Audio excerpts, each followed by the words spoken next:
Buenos días. Les invitamos a tomar asiento para dar inicio al evento. Gracias.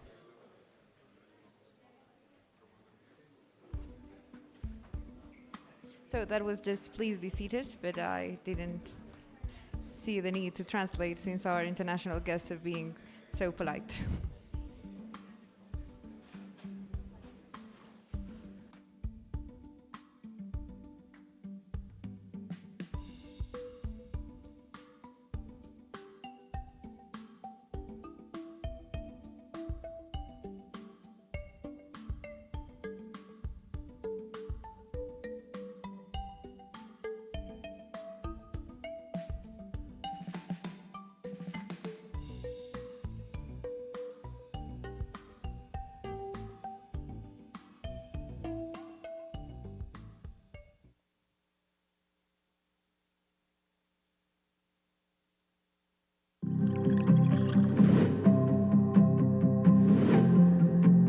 Hay algo que todos tenemos en común.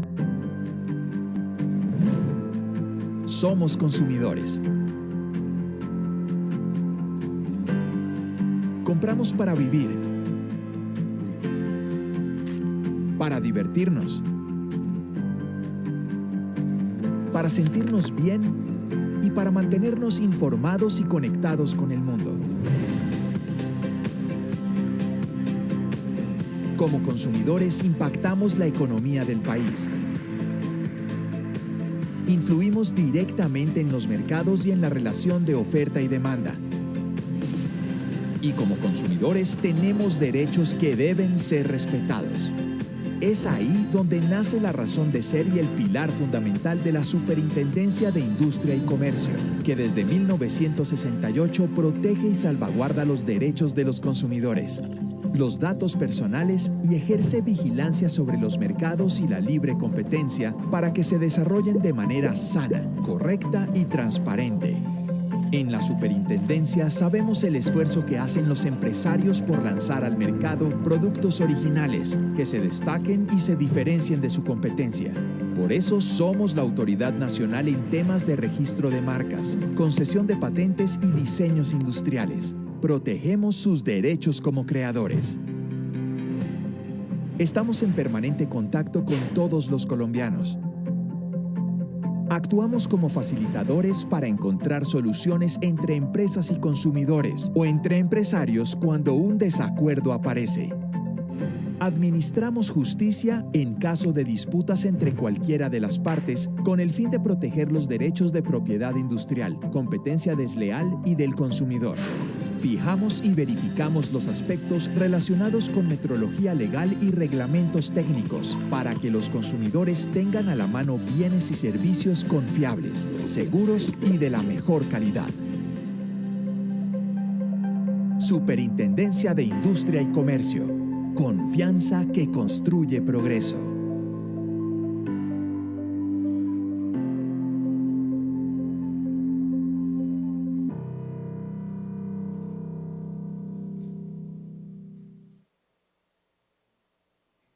Muy buenos días a todas y todos. La Superintendencia de Industria y Comercio de Colombia les da la más cordial bienvenida al evento Metrología Legal sin Fronteras, Innovación, Comercio y rol de la OIML-CS. Este espacio de diálogo constituye un hito a nivel mundial, al ser el primer espacio de discusión técnica abierto al público, con expertos de más de 13 nacionalidades, quienes representan a sus países en el Comité de Certificación de la Organización Internacional de Metrología Legal. Para Colombia, es un verdadero honor ser el país anfitrión de un evento de esta magnitud, lo cual reafirma el compromiso de nuestra nación con el fortalecimiento de la infraestructura de calidad, la cooperación internacional y el comercio justo. Extendemos nuestro profundo agradecimiento al Instituto Nacional de Metrología, que nos acoge hoy en sus instalaciones, y en especial a las personas que están conectadas vía la transmisión de streaming. Este evento ha sido concebido como un escenario estratégico, donde hoy confluye la academia, institutos de metrología de la región, la industria, entidades de gobierno, gremios y actores fundamentales del Subsistema Nacional de Calidad, con el firme propósito de articular sistemas que propicien un comercio global más equitativo. The Superintendence of Industry and Commerce of Colombia warmly welcomes you to this distinguished workshop. It is a profound honor for Colombia to host this event, marking a historic milestone as the first technical discussion of the OIML Certification Management Committee to take place in the Americas. This achievement highlights our nation's unwavering commitment to advancing legal metrology on a global scale. We express our sincere gratitude to the National Institute of Metrology of Colombia for graciously hosting this auditorium today. This gathering is envisioned as a premier forum for dialogue among academic institutions, governments, and industry leaders, aimed at building robust metrological systems that facilitate a fairer international trade framework. Ahora les explicaré cómo será desarrollado el evento. Debido al carácter internacional del mismo, su desarrollo se llevará a cabo principalmente en inglés. Tendremos 2 paneles en curso, digamos, después de los cuales se presentarán conclusiones clave en español. Tendremos además descansos, los cuales les indicaré en su momento. Y también para las personas que nos ven a través de la transmisión en vivo, los invitamos a activar los subtítulos generados automáticamente en el idioma de su preferencia. Given the international nature of this event, it will be conducted primarily in English. We encourage our virtual audience participating through the live stream to activate the auto-generated subtitles. Additionally, following the conclusion of each panel session, key takeaways will be provided in Spanish. Para dar inicio formal a esta jornada, invitamos a la doctora Cielo Rusinque, Superintendente de Industria y Comercio de Colombia, quien nos ofrecerá las palabras de bienvenida. To officially commence our program, we are privileged to welcome the Superintendent of Industry and Commerce of Colombia, Mrs. Cielo Rusinque.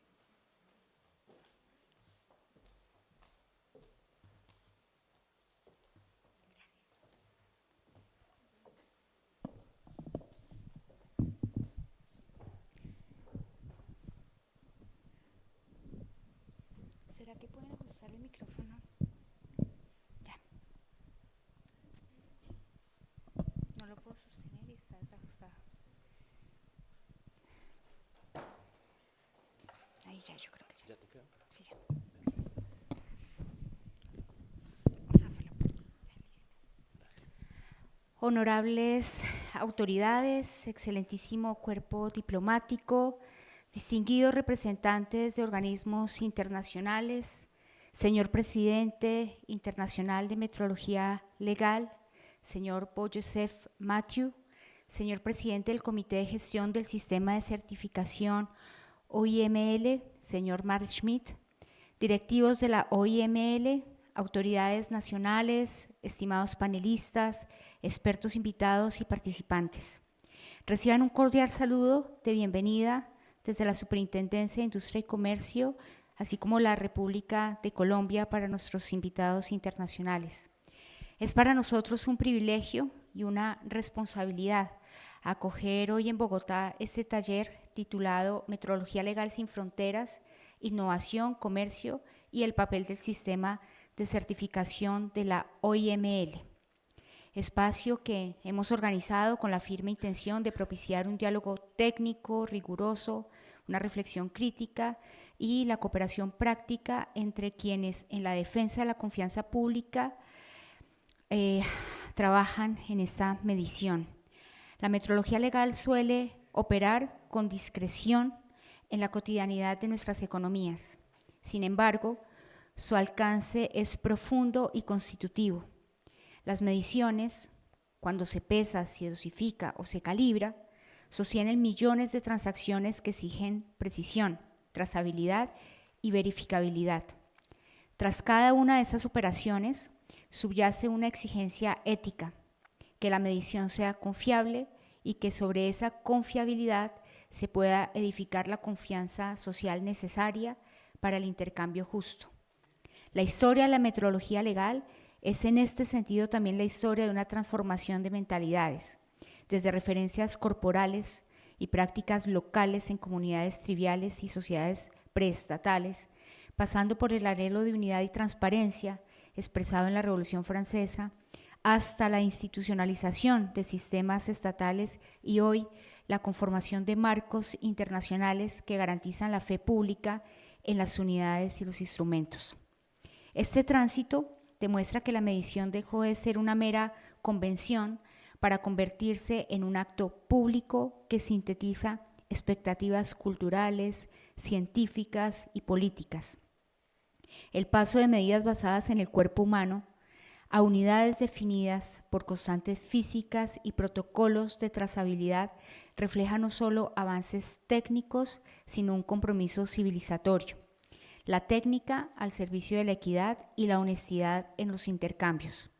En la actualidad, la incorporación masiva de software, conectividad y arquitecturas digitales en los instrumentos de medición amplía la trazabilidad y plantea retos inéditos de integridad de datos, seguridad y evaluación. Los equipos ya no son objetos aislados, forman parte de cadenas transnacionales de diseño, fabricación y comercialización que requieren marcos de reconocimiento y de confianza mutua. En esta encrucijada técnica y política, donde el sistema de certificación OIML-CS desempeña un papel estratégico al permitir el reconocimiento internacional de evaluaciones y resultados de ensayo, evita duplicidades, facilita el comercio y fortalece la confianza en los instrumentos que circulan entre diversos mercados. Más aún, constituye un marco de cooperación institucional que armoniza requisitos técnicos, protege a los consumidores y promueve mercados justos. Para la región, y en particular para nuestras economías en desarrollo, la participación en este sistema representa una oportunidad para consolidar capacidades, integrar nuestras infraestructuras de calidad a los flujos comerciales y elevar los estándares técnicos con pertinencia local. Colombia, desde la superintendencia, ha asumido con decisión este cometido. No concebimos nuestra inserción en los foros técnicos como una recepción pasiva de normas, sino como una contribución crítica y propositiva desde el sur global, un aporte de conocimiento, formación técnica y reflexiones epistemológicas que buscan ampliar y elevar la calidad del debate internacional. Nuestra apuesta es doble: sostener exigencias técnicas de primer orden y simultáneamente incorporar una mirada ética y contextualizada que ponga en el centro la equidad, la protección del consumidor y el acceso inclusivo a los beneficios de la innovación. Los temas que hoy nos convocan: la circulación global de instrumentos en la era digital, los desafíos regulatorios frente a tecnologías emergentes, las estrategias para la promoción y la adopción del OIML-CS en economías con sistemas de metrología legal en desarrollo y las experiencias prácticas de implementación y evaluación no son asuntos únicamente técnicos. Constituyen interrogantes de carácter ético y político sobre cómo organizamos la confianza en un mundo interconectado. La globalización exige marcos que no homogenicen ni invisibilicen contextos. Por el contrario, exige sistemas que promuevan transparencia, rigor técnico y apropiación social del saber metrológico. Porque en última instancia, la metrología legal no se reduce a dispositivos ni a normas técnicas, es esencialmente una tecnología de la confianza pública. Reconocerlo implica asumir que la técnica no es neutral. Sus reglas también contienen valores. Por ello, la evaluación y certificación deben extenderse como prácticas que incorporan una intención ética explícita: cuidar el interés público, asegurar la justicia en lo cotidiano y facilitar un desarrollo humano integral. La metrología legal puede y debe actuar como una inteligencia crítica que desde la rigurosidad científica tiende puentes entre la innovación y la protección social. Hoy, mientras intercambiamos experiencias y conocimientos en este encuentro, los invitamos a situar la discusión en esa doble dimensión: excelencia técnica y compromiso ético.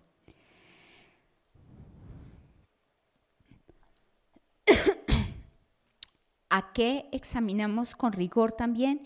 ¿Cómo garantizar la integridad y trazabilidad en entornos digitales?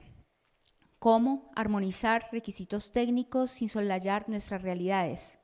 ¿Cómo robustecer capacidades en economías en desarrollo para una participación efectiva en el OIML-CS y cómo articular estándares que reflejen principios de equidad y transparencia. En ese diálogo, Colombia y esta superintendencia reafirman su voluntad de colaborar, proponer y aprender, contribuyendo desde su rol con propuestas de alta calidad técnica y pensamiento crítico. Con ese espíritu de cooperación, bienvenida y de reflexión, quiero declarar inaugurado este taller, agradeciendo también la bienvenida y el espacio que nos brinda el Instituto Nacional de Metrología y augurando que esta jornada de intercambio fecundo, de debate constructivo y de decisiones fortalezcan así la confianza en las mediciones que sostienen nuestras sociedades. Muchas gracias.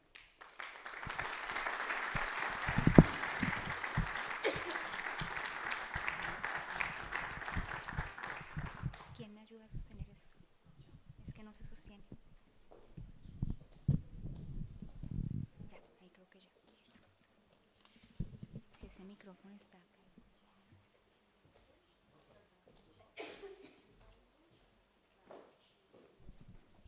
Muchas gracias, señora superintendente.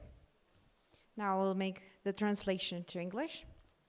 Esteemed authorities, most excellent diplomatic corps, distinguished representative of international organizations, Mr. President of the International Legal Metrology Committee, Mr. Bob Joseph Matthew, Mr. President of the OIML Certification System Management Committee, Mr. Matt Schmidt, OIML directors, national authorities, esteemed panelists, invited experts, and participants. Please accept a formal and most cordial greeting from the Superintendents of Industry and Commerce and from the Republic of Colombia. It is both a privilege and a responsibility for us to host in Bogotá this workshop called Legal Metrology Without Borders, Innovation, Trade, and the Role of OIML Certification System. A space that we have organized with the firm intention of fostering rigorous technical dialogue, critical reflection, and practical cooperation among those who work to defend public trust through measurement. Legal metrology operates discreetly in the daily life of our economies. However, its reach is profound and foundational. Measurements, when weighting, dosing, or calibrating, underpin millions of transactions that demand precision, traceability, and verifiability. Behind each of those operations lies an ethical imperative that the measurement must be reliable and that, upon that reliability,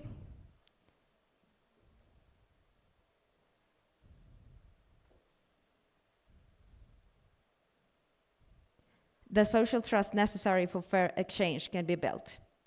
The history of legal metrology is, in this sense, also the history of transformation in mindsets, from bodily references and local practices in the tribal communities and pre-state societies, through the aspiration for unity and transparency expressed in the French Revolution, to the institutionalization of systems, and today, the establishment of international frameworks that guarantee public faith in units and instruments. This evolution demonstrates that measurement has ceased to be a mere convention to become a public act that synthesizes cultural, scientific, and political expectations. The shift from measures based on the human body to units defined by physical constants and traceability protocols reflects not only technical advances, but a civilizational commitment. Technique in the service of quality, equity, and honesty in exchanges. Today, the massive incorporation of software, connectivity, and digital architectures into measuring instruments expands traceability and poses unprecedented challenges in data integrity, security, and evaluation. Equipment is no longer an isolated object. It forms part of translational change of design, manufacturing, and commercialization that require frameworks of mutual recognition and trust. It is at this technical and political crossroads that the OIML certification system plays a strategic role. By enabling the international recognitions of evaluators and test results, it avoids duplications, facilitates trade, and strengthens trust in instruments circulating across diverse markets. Moreover, it constitutes an international cooperation framework that harmonizes technical requirements, protects consumers, and promotes fair markets. For the region, and particularly for our developing economy, participation in this system represents an opportunity to consolidate capacities, integrate our quality infrastructures into commercial flows, and elevate technical standards with local reference. Colombia, through the superintendents, has undertaken this mission with determination. We do not view our engagement in technical forums as passive reception of standards, but as critical and proactive contribution from the Global South. An offering of knowledge, technical training, and epistemological reflections aimed at broadening and elevating the quality of international debate. Our commitment is twofold: to uphold the first-order technical demands while incorporating an ethical and contextualized perspective that places equity, consumer protection, and inclusive access to the benefits of innovation at the center. The topics that bring us together today: the global circulation of instruments in the digital era, regulatory challenges posed by emerging technologies, strategies for promoting and adopting the OIML-CS in economies, and developing legal metrology systems and practical experiences in implementation and evaluation are not merely technical matters. They constitute ethical and political questions about how we organize trust in an interconnected world. Globalization demands frameworks that do not homogenize or render context invisible. On the contrary, it requires systems that promote transparency, technical rigor, and social appropriation of metrological knowledge. Ultimately, legal metrology is not reduced to devices or technical standards. It is, essentially, a technology of public trust. Recognizing this implies acknowledging that technique is not neutral. Its rules embed values. Therefore, evaluation and certification must be understood as practices that incorporate an explicit ethical intent to safeguard the public interest, ensure justice in the everyday, and facilitate integral human development. Legal metrology can and must act as a critical intelligence that, from scientific rigor, builds bridges between innovation and social protection. In that spirit of cooperation, welcoming, and reflection, I hereby declare this workshop open. I wish you a fruitful day of exchange, constructive debate, and decisions that strengthen trust in the measurements that sustain our societies. Thank you very much.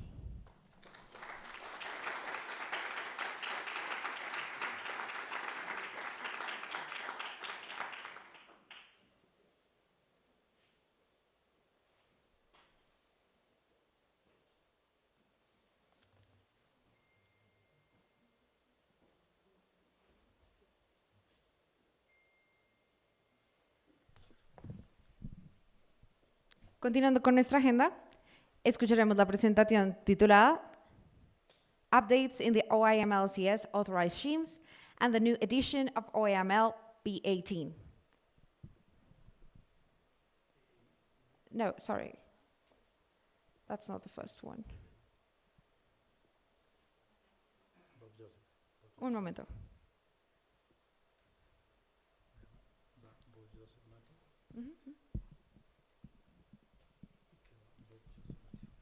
Continuing with our agenda, it is an honor to welcome Mr. Bob Joseph Matthew of the International Committee of Legal Metrology of the International Organization of Legal Metrology for his opening remarks. We'll know more about Mr. Bob Joseph Matthew in a minute when we welcome him to the panel, but for now, we're just attentively hearing to his presentation.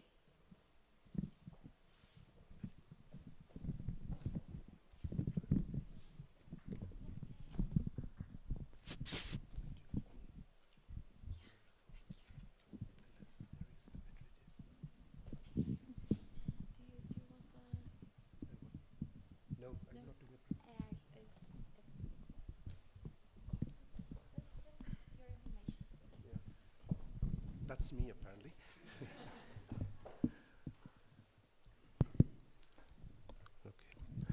Okay.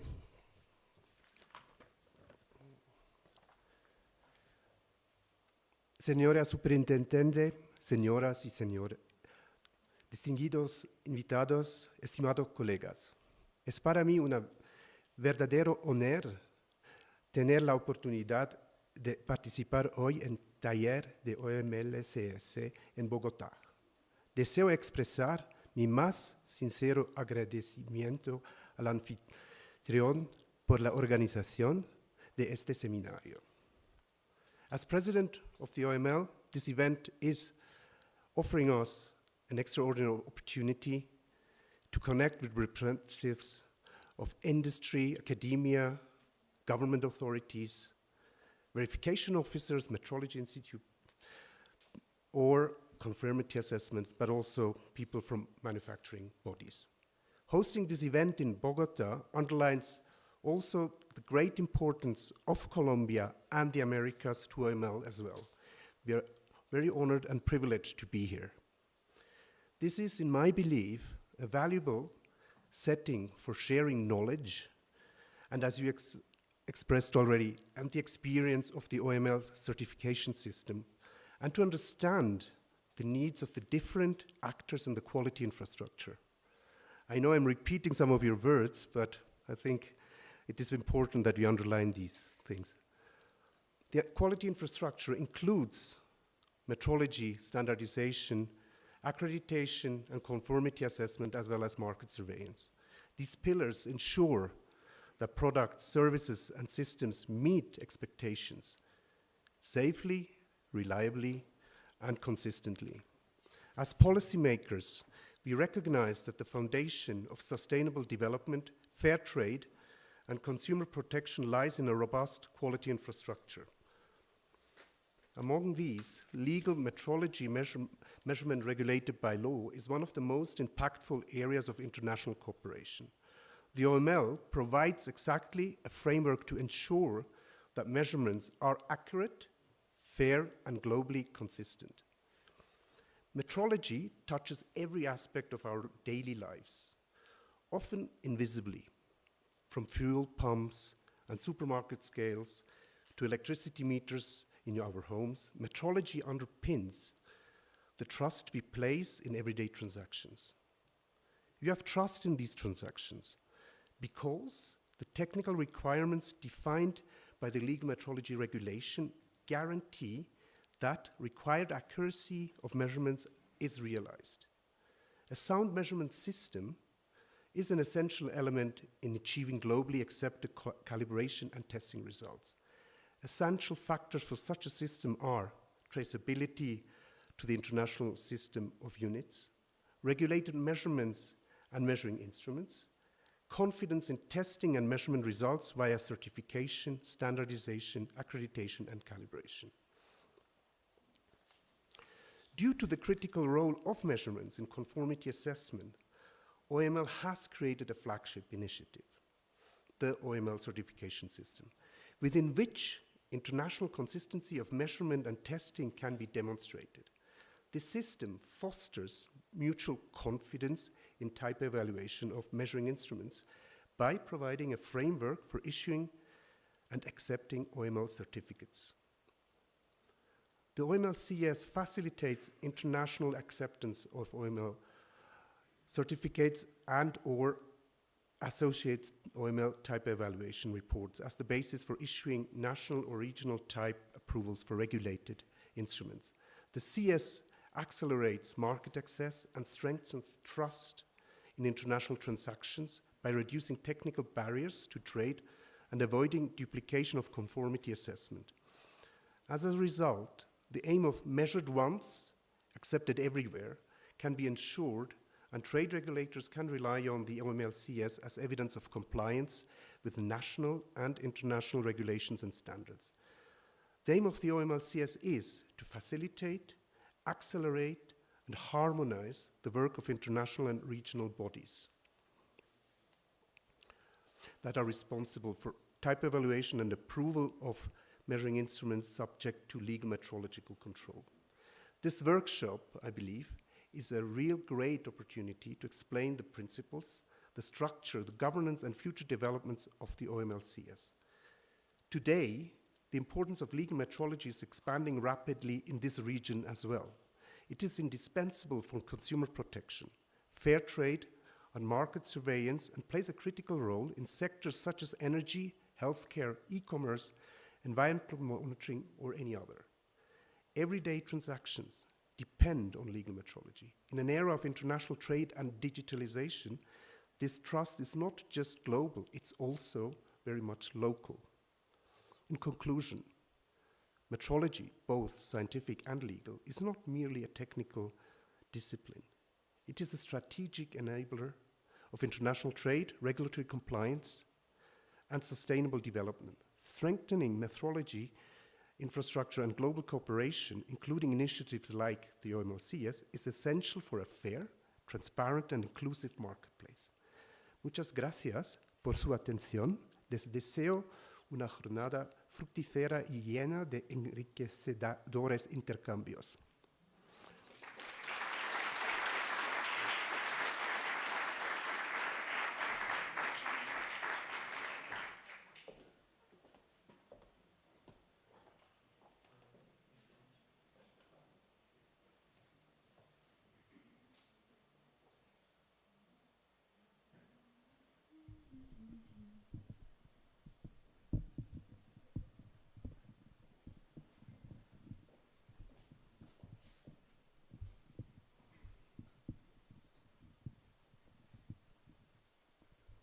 Thank you for your kind words. I think they enlighten us and show that there's a route for metrology implementation, actually legal metrology strategies implementation here in Colombia and in the Americas as well. We will now proceed with a keynote presentation detailing the latest updates on OIML-CS, insights into authorized schemes, and the introduction of the new edition of OIML-B18. Please welcome our speaker, Mark Schmidt, OIML-CS Management Committee Chairperson of the International Organization of Legal Metrology.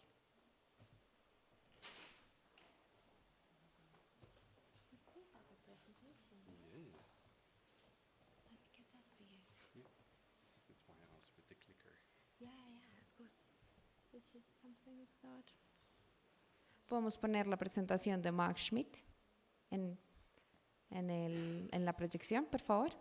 Él va a usar el clicker para atravesar las diapositivas. Excelente.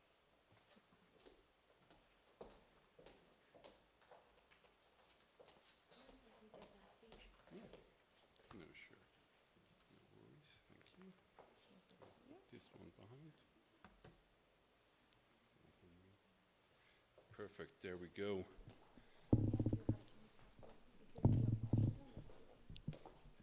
Always a risk to touch it.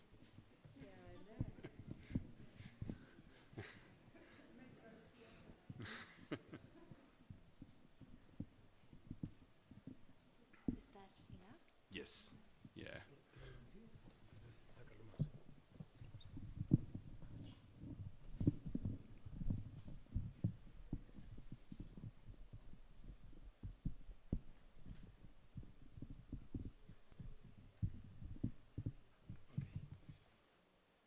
Buenos dias. That is about the Spanish I know, sorry for that. Welcome, and it's a pleasure to be able to share some thoughts and ideas during at least the panels that we have later, but also I wanted to give you a little bit of what is the OIML, what is the OIML-CS, so that everybody has got the same background of information, that we can start off later with the panels. Well, everybody, I was just also introduced. I'm Mark Schmidt. I'm the chairperson of the management committee within the OIML certification system. There we go. Wanted to also touch base on what is OIML. I think Bob Joseph and others, the superintendent, also spoke about OIML, but it is really there to help to see how we can reduce trade barriers, and it is an intergovernmental treaty organization which has been established already very long time ago in 1955. There were 131 members, of which 64 are actual members and 67 are corresponding member countries. As you see in the whole map, and you all can see also the region in the South Americas with the position of Colombia as being a full OIML member state. Bob Joseph also quickly touched on it. There are a couple of pillars of which the OIML activities are based on. One is the production of technical publications. It is the standards that we can test and determine if an instrument is in conformity to the requirements. It is the OIML certification system, but also these kind of sessions where we hope to build in the end the capacity and the outreach of initiatives in countries and economies with emerging metrology systems, the so-called SEAMS countries that we have. And we will also touch on this later in the second panel discussion later this afternoon. And it's also in the cooperation with international organizations. I know OIML works a lot with IEC, IECEX, all the bodies that work with it to really have a quality infrastructure that does right on what we all do here, which is facilitate trust. And then I want to talk a little bit more on the OIML certification system, what we're here for in the next couple of days also with the meetings that we have afterwards. So why is it necessary? It is really in that word of trust, trust in a measuring system, trust in when you test something, when you certify something, everybody can trust it. It is the simple trust when you weigh something in the grocery store or when you fuel your car or motorbike that you can trust the measurement that has been done. And it's really also in that harmonization of testing requirements that when you test and certify an instrument here, it is the same in the Americas, it's the same in Europe, it's the same everywhere. And I think that is really that trust basis what the OIML is aiming for. Bob Joseph mentioned it also. I think it's really one of the slogans within the OIML. It's tested once, accepted everywhere. And everybody knows that we're not there yet. But it is one of those philosophies that based on trust, when you test something, you don't want to retest it. One of the challenges that we will also touch base on later is the capacity that you have. And all the testing capacity is expensive. Having the testing equipment, the testing knowledge. So to make use of the testing that has been done by other bodies that you can trust really helps in doing type approval and certifications all around the world. In that way, hopefully you can save in the end also from a manufacturer side the cost base, but even more important, reduce the time to market. Because it, especially now in the digital area, that things that are currently put on the market or a year later, there might already be a huge difference in the technical developments that you have. So time to market is really key from a manufacturer side of point of view.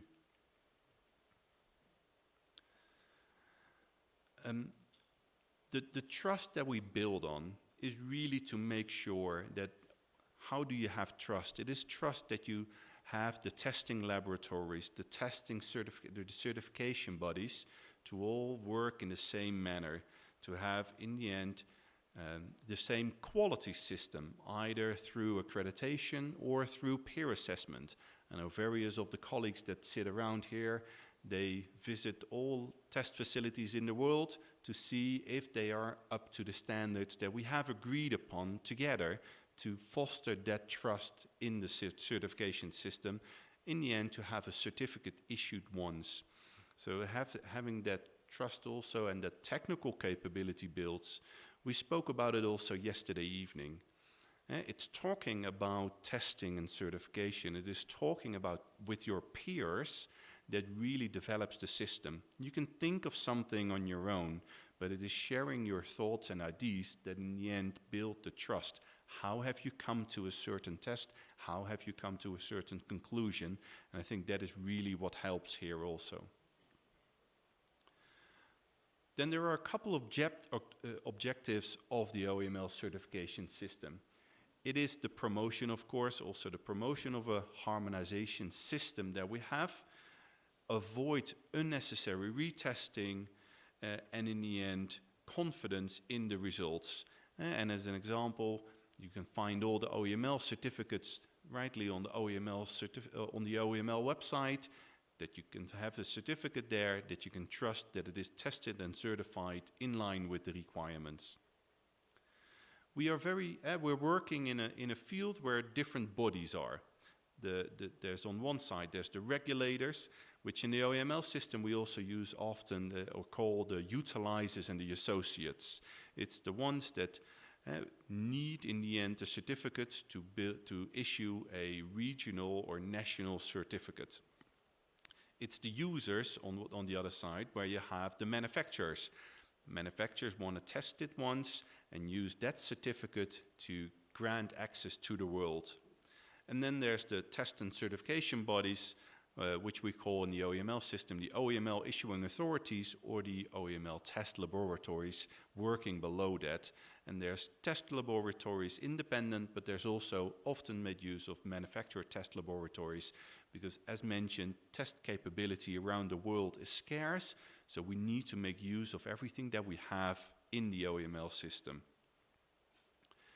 As you can see from this map, it's a little bit less colored than the map that I showed earlier, and that is also one of the reasons why I'm very, very keen on having these kind of events to promote the OIML system.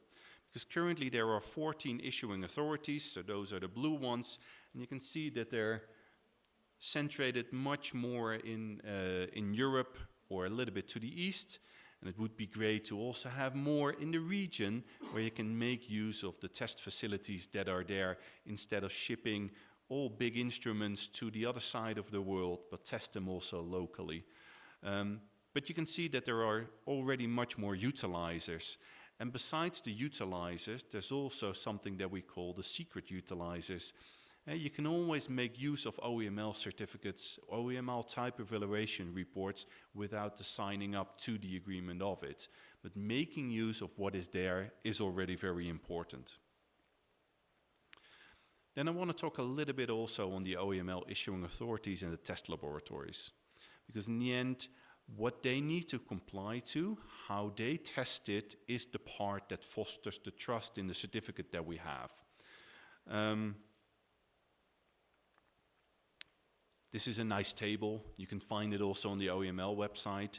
What it shows in the end is there are a lot of product categories that you see on the top with a lot of instruments ranging from a non-automatic weighing instrument to a taximeter to a fuel dispenser. And there are a lot of issuing authorities, luckily, all over the world that can help test and certify the systems that you have. When you make use of those test certificates or the type evaluation reports, you always have a choice. As Colombia, as a utilizer, you can make a choice if you accept the OIML certificate right out, you accept it as it is, or that you have additional national requirements. Maybe based on the economy that you have, you say, well, the OIML gives a very good basis, and I want to add certain requirements on top of that or besides that, and based on that we issue a OIM or a national type approval certificate for it. And this is also a little bit how that looks like. So this is again a screenshot from the OIML website where of course we've taken Colombia as an example, where you are a utilizer on many items where you can make use of the OIML certification system as it is. I've touched also already on the part where for the requirements that an OIML issuing authority needs to comply to. And I can say from my own experience, it's quite heavy. We are audited, every issuing authority is audited by peers, by national accreditation bodies, and it's not that easy to comply with. But by being audited, you improve your system. In the end, you get better. And that fosters that trust again, where you can trust when you use a certificate that there's been a really due diligence on the issuing authorities and the test laboratories to test and certify the equipment that you want to accept. In the end, the vision that we have, everything is getting for a passport. I needed a passport to travel. The measuring instruments are also going towards a passport where you can say you test it once, you get a certificate from it, and it is hopefully accepted globally in the world. Now, based on that, there were a couple of things in the future developments that we have. We've worked hard together with the Global Accreditation Corporation, new name that I need to get used to besides ILAC and IAF, for the endorsement of the OIML certificate system. And we're happy to say that I think it was a week ago that we got the final confirmation that they have decided to endorse the OIML certificate system, so that makes it easier for issuing authorities to get accredited by their national accreditation body, but it also shows that the acceptance of the OIML certificate system is now really something that we can have globally. What you see is that the OIML current certificate system is focused on the type approval, and we really want to extend it to conformity to type, maybe include an auditing scheme or initial verification schemes, so that it's not only on the type, but it's really the whole production life cycle that you can walk through. And then there's new recommendations. There's one that recently was added on speed cameras, but even more, it's the part on EVSE, so electrical vehicle charging systems, where currently standards are in development, regulation is in development. It was accepted actually last week also in Europe, where we're going to include EVSE into the legislation in Europe, and for that we need to have those standards. So in the end, to summarize, the OIML-CS is really there to strengthen the trust in the measuring instruments and the measuring results, enable certification of measuring instruments and avoiding duplication of testing and acceptance on a national level, really facilitate international trade of measuring instruments and make the work of legal metrology authorities more efficient. I want to thank you very much, also on behalf of Paul Dixon. Thank you for your attention. Gracias.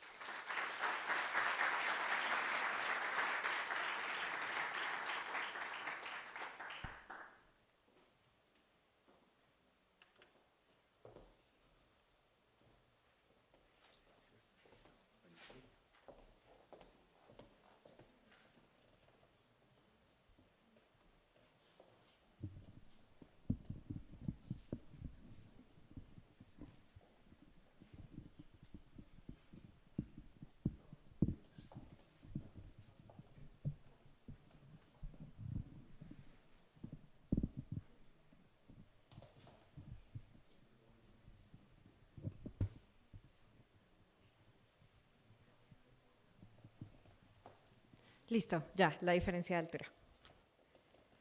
En primer lugar, vamos a hablar de la presentación que acabamos de tener. Vamos a dar conclusiones que tuvimos la fortuna de tomar mientras yo era público de la presentación.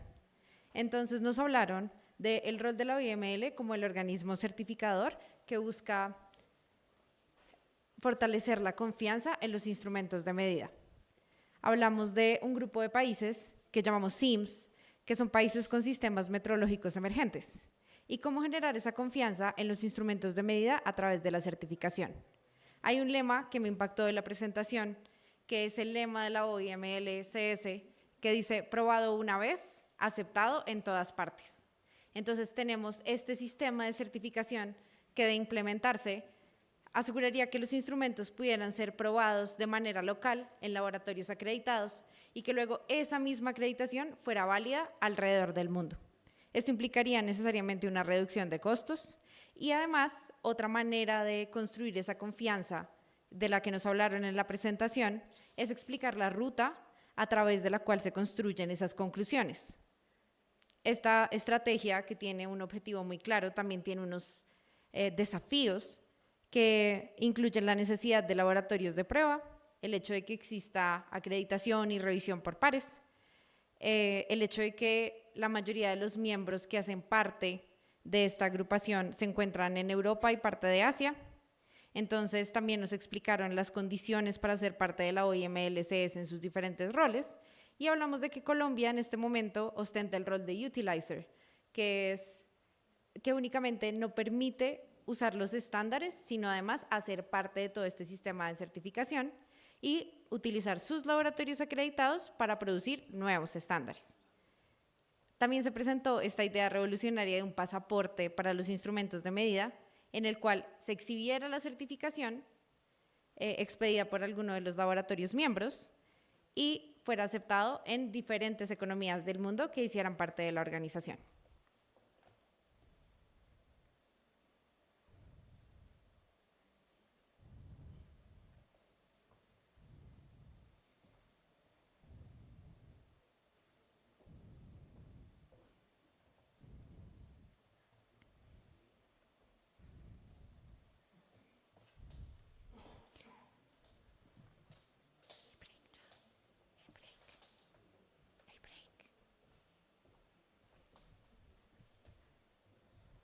Now we're going to continue. To truly envision legal metrology without borders, it is imperative to grasp the appropriate digital and regulatory tools. Our first panel will explore the global exchange of measuring instruments, challenges and opportunities, particularly in the context of the digital era, new technologies and international trade policies. We are privileged to welcome the following panelists. So as I present you, it'd be a great idea that you came and took your seat. So, but let me read your names first. So we are having Mr. Karl-Heinz Bandholzer, Head of Metrology of the European Weighting Industry Association, Mrs. Katharina Gierschke, representing the Federal Ministry for Economic Affairs and Energy of Germany. We have Mr. Bob Joseph Matthew, President of the International Committee of Legal Metrology, and Mrs. Isabel Tremblay, representing Measurement Canada. Guiding this critical conversation as a moderator will be Mr. Julien Couvreur, head of the conformity evaluation body METAS, set of Federal Institute of Metrology from Switzerland. So I'll start our introductions by our moderator. So as I said, his name is Julien Couvreur. I hope I'm saying that right. He is the head of the Swiss conformity evaluation body, METAS, which is a notified body for Switzerland, EU approved body for the UK, and OIML-CS issuing authority. He speaks English, French, German, Swiss German, and Dutch. Employed since, he should be doing this. Employed since 2004 as the Swiss Federal Institute of Metrology, initially as a scientific collaborator, expert in the weighting instrument laboratory, performing EU-type examinations and tests based on OIML recommendations in diverse kinds of weighting instruments, acting also as a lead auditor and expert for audits at manufacturer facilities for the quality assurance of the production market, and he was also a VCAP assessor for the US market. He's also a governor of the European WELMIC Working Group too, on weighting instruments in the period of 2008-2013. Now I'm going to introduce. I hope that was complete enough. Now we're going to introduce our panelists. So we have Karl-Heinz Bandholzer, who is the president of the Legal Metrology Group at the European Weighting Association, which connects the weighting association across various European countries. This role involves frequent engagement with lawmakers throughout Europe and active participation in numerous subgroups dedicated to legal metrology. At Sartorius, Karl-Heinz heads the legal metrology department and oversees all aspects related to weighting instrument approvals, supervision, and the training of personnel according to European law. Moreover, Karl-Heinz manages calibration laboratories for weights, weighting instruments, and volume measurements. The ongoing commitment is to promote broader acceptance of OIML-CS certificates and advance harmonization in legal metrology. Karl-Heinz is especially active in establishing and encouraging worldwide adoptions of the OIML-CS, believing it benefits authorities, manufacturers, and international trade through harmonized and globally recognized legal standards. Do you have Elizabeth Tremblay? Yeah, we do. Elizabeth Tremblay began her career in metrology in 1997. As a scientist, she gained extensive hands-on experience in type approval and calibration laboratories across a variety of technical disciplines, including mass, gas, electricity, dimensional metrology, and thermometry. She also made significant contributions within the regulatory offices of Measurement Canada, where she was responsible for drafting new regulations and preparing technical specifications critical to Canada's legal metrology framework. Transitioning to management, Isabel successfully led legal metrology policy initiatives and oversaw several of Measurement Canada key laboratory operations. Katharina Gierschke is a German lawyer who joined the Federal Ministry for Economic Affairs and Energy in 2009 as a legal expert and policy advisor after stages at the EU Commission's and Germany's permanent representation to the EU. After positions in the Climate Action Team and in legal oversight of auditors, she joined the Metrology and Accreditation Team as Deputy Head of Division in 2014. In this position, she is responsible for policy setting and legislation in metrology. She acts as notifying authority for CABs, represents Germany in European and international committees, and was appointed Vice Chair of the OIML-CS Management Committee in 2024. Dr. Bob Joseph Matthew is the President of International Organization of Legal Metrology, a role he has held since 2023. He also serves as Deputy Director at the Federal Institute of Metrology in Switzerland, where he has led the Legal Metrology Division since 2017. Dr. Matthew brings a diverse professional background, having begun his career in a telecommunications startup before moving into management consulting with Deloitte. He later held several senior management positions as Orange SA, gaining extensive experience in the telecommunications sector. He holds a doctorate in international trade law from the World Trade Institute, University of Bern, where his research focused on the WTO agreements on telecommunications. He also earned a diploma in information systems from the University of Freiburg, complementing his legal expertise with a strong foundation in digital systems and technology. The floor is yours. Thank you very much for this introduction. Yes, so as you heard, so we will talk today about global exchange of measuring instruments in the digital era, challenges, opportunities, and the role of new technologies, and also second subject, which is trade policies and international regulations. So the global exchange of measuring instruments sits at the crossroads of precision, trust, and technological change.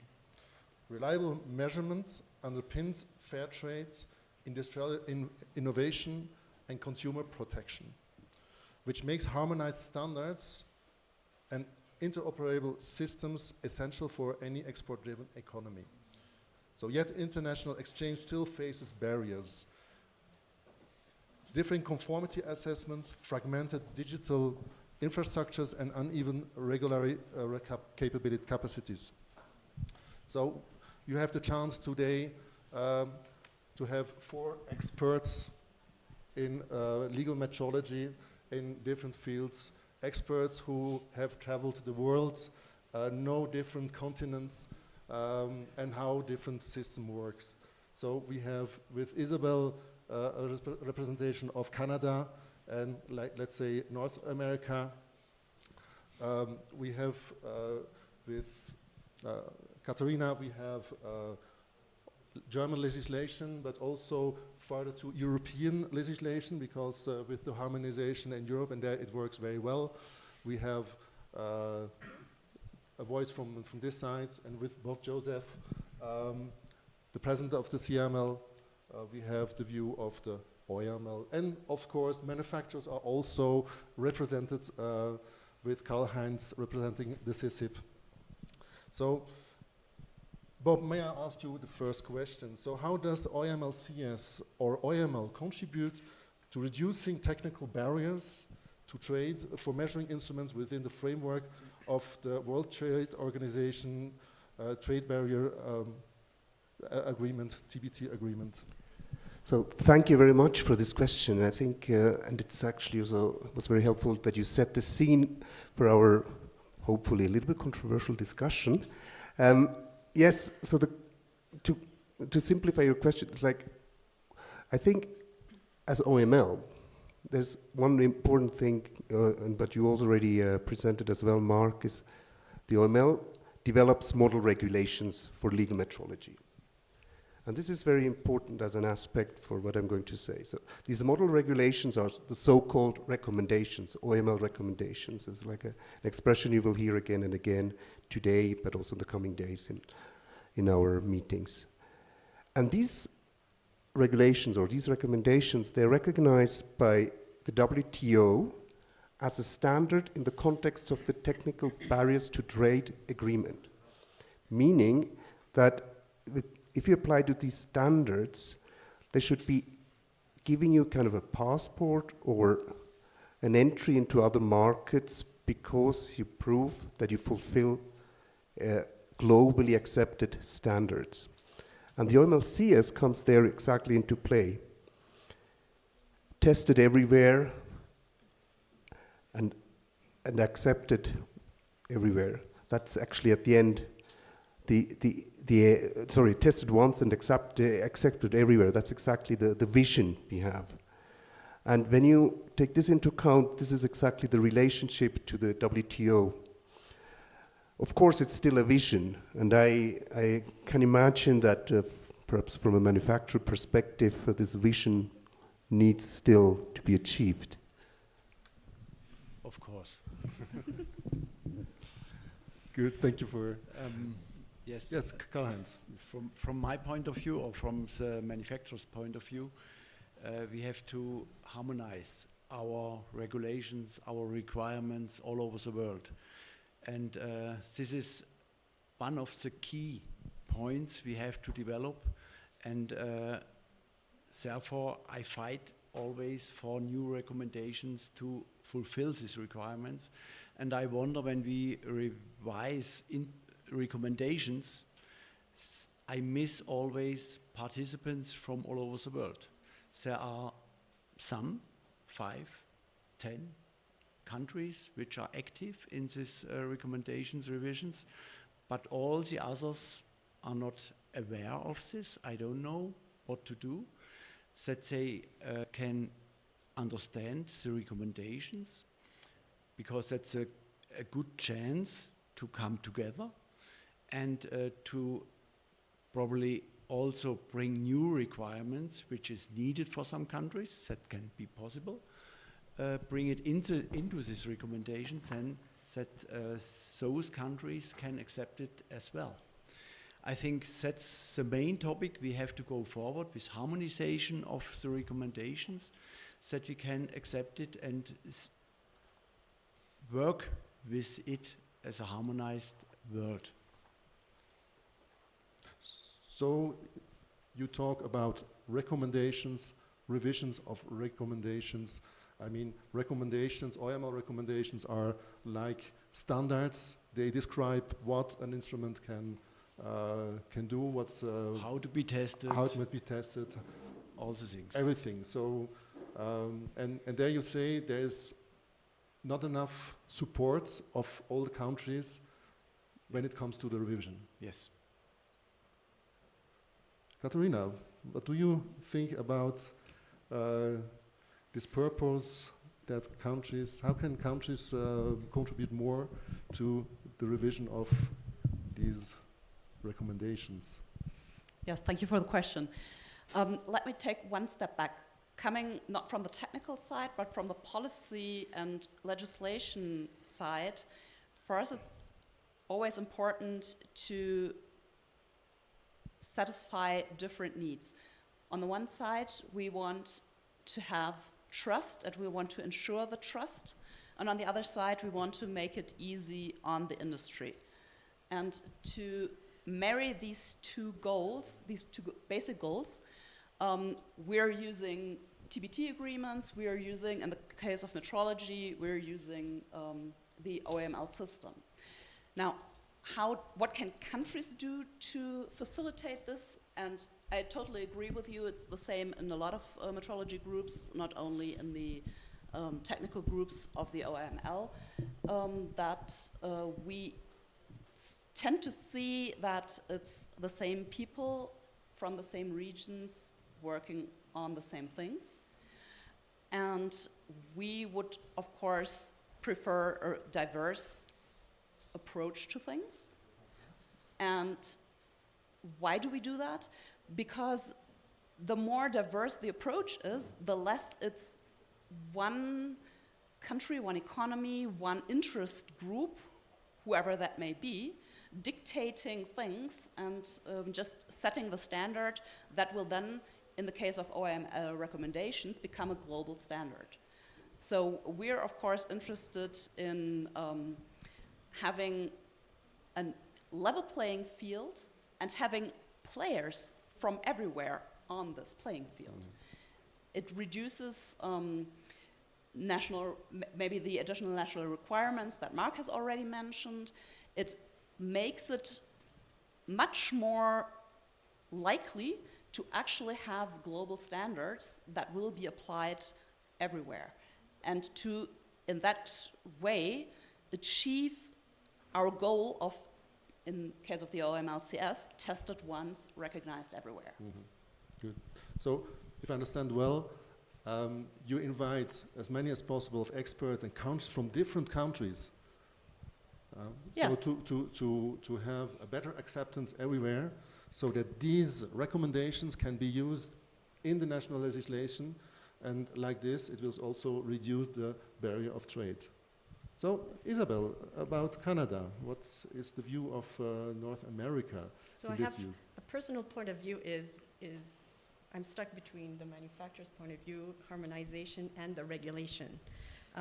As a regulator, I have a job to do, which is to defend the country that I represent. While the best outcome would be harmonization and having all the countries at the table, it's very important. I can only speak to Canada and how we show up during the technical committees. It's very important for a country like ours to be at the table. And I can speak to a couple of recommendations like R76, where we are active participant for the scale. And for us, it's important to be at the table because we have unique environments in Canada. We have a large country with varying environmental requirements. Our temperatures go to very, very high to very, very low. The equipment is exposed to all of these varying environments. Our country is also very large. And so we have varying water composition. So that doesn't sound like a very important thing, but when we talk about thermal energy meters that use water, the water composition is actually a very important technical aspect of how a thermal energy meter works. So I love having my staff at the table defending our point of view. Yeah. On the other side, though, we are the regulator. And so we have to defend the points of view of multiple different parties. We're stuck where we have old regulation, and we also have to represent all kinds of stakeholder groups. At the table, we have regulators, scientists, policymakers that work with old rules, and we try to coordinate with the varying departments in the government. We have to talk to the industry department, the justice department, and depending on the device types, we have the environmental departments, transport departments, which all have varying priorities and varying risk appetites as well.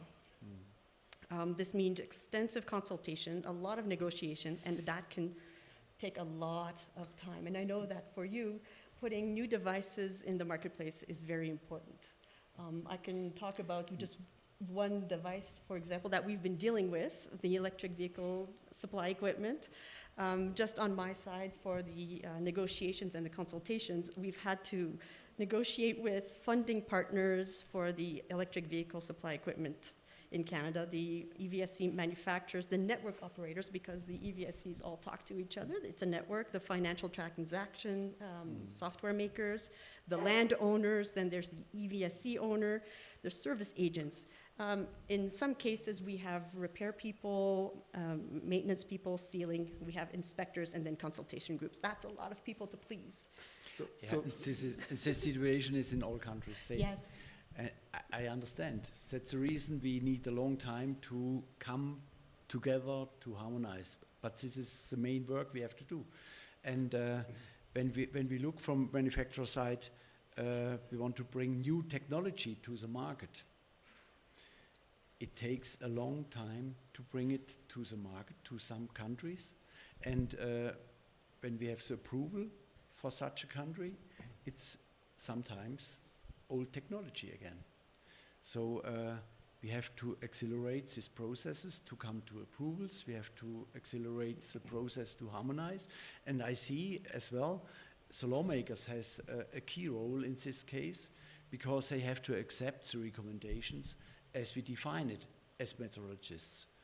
And we have in the CIML meetings, there are the lawmakers together, the country representatives, and when they accepted such a recommendation, perhaps we came to a more trust that the recommendation really fulfills the requirements in each country.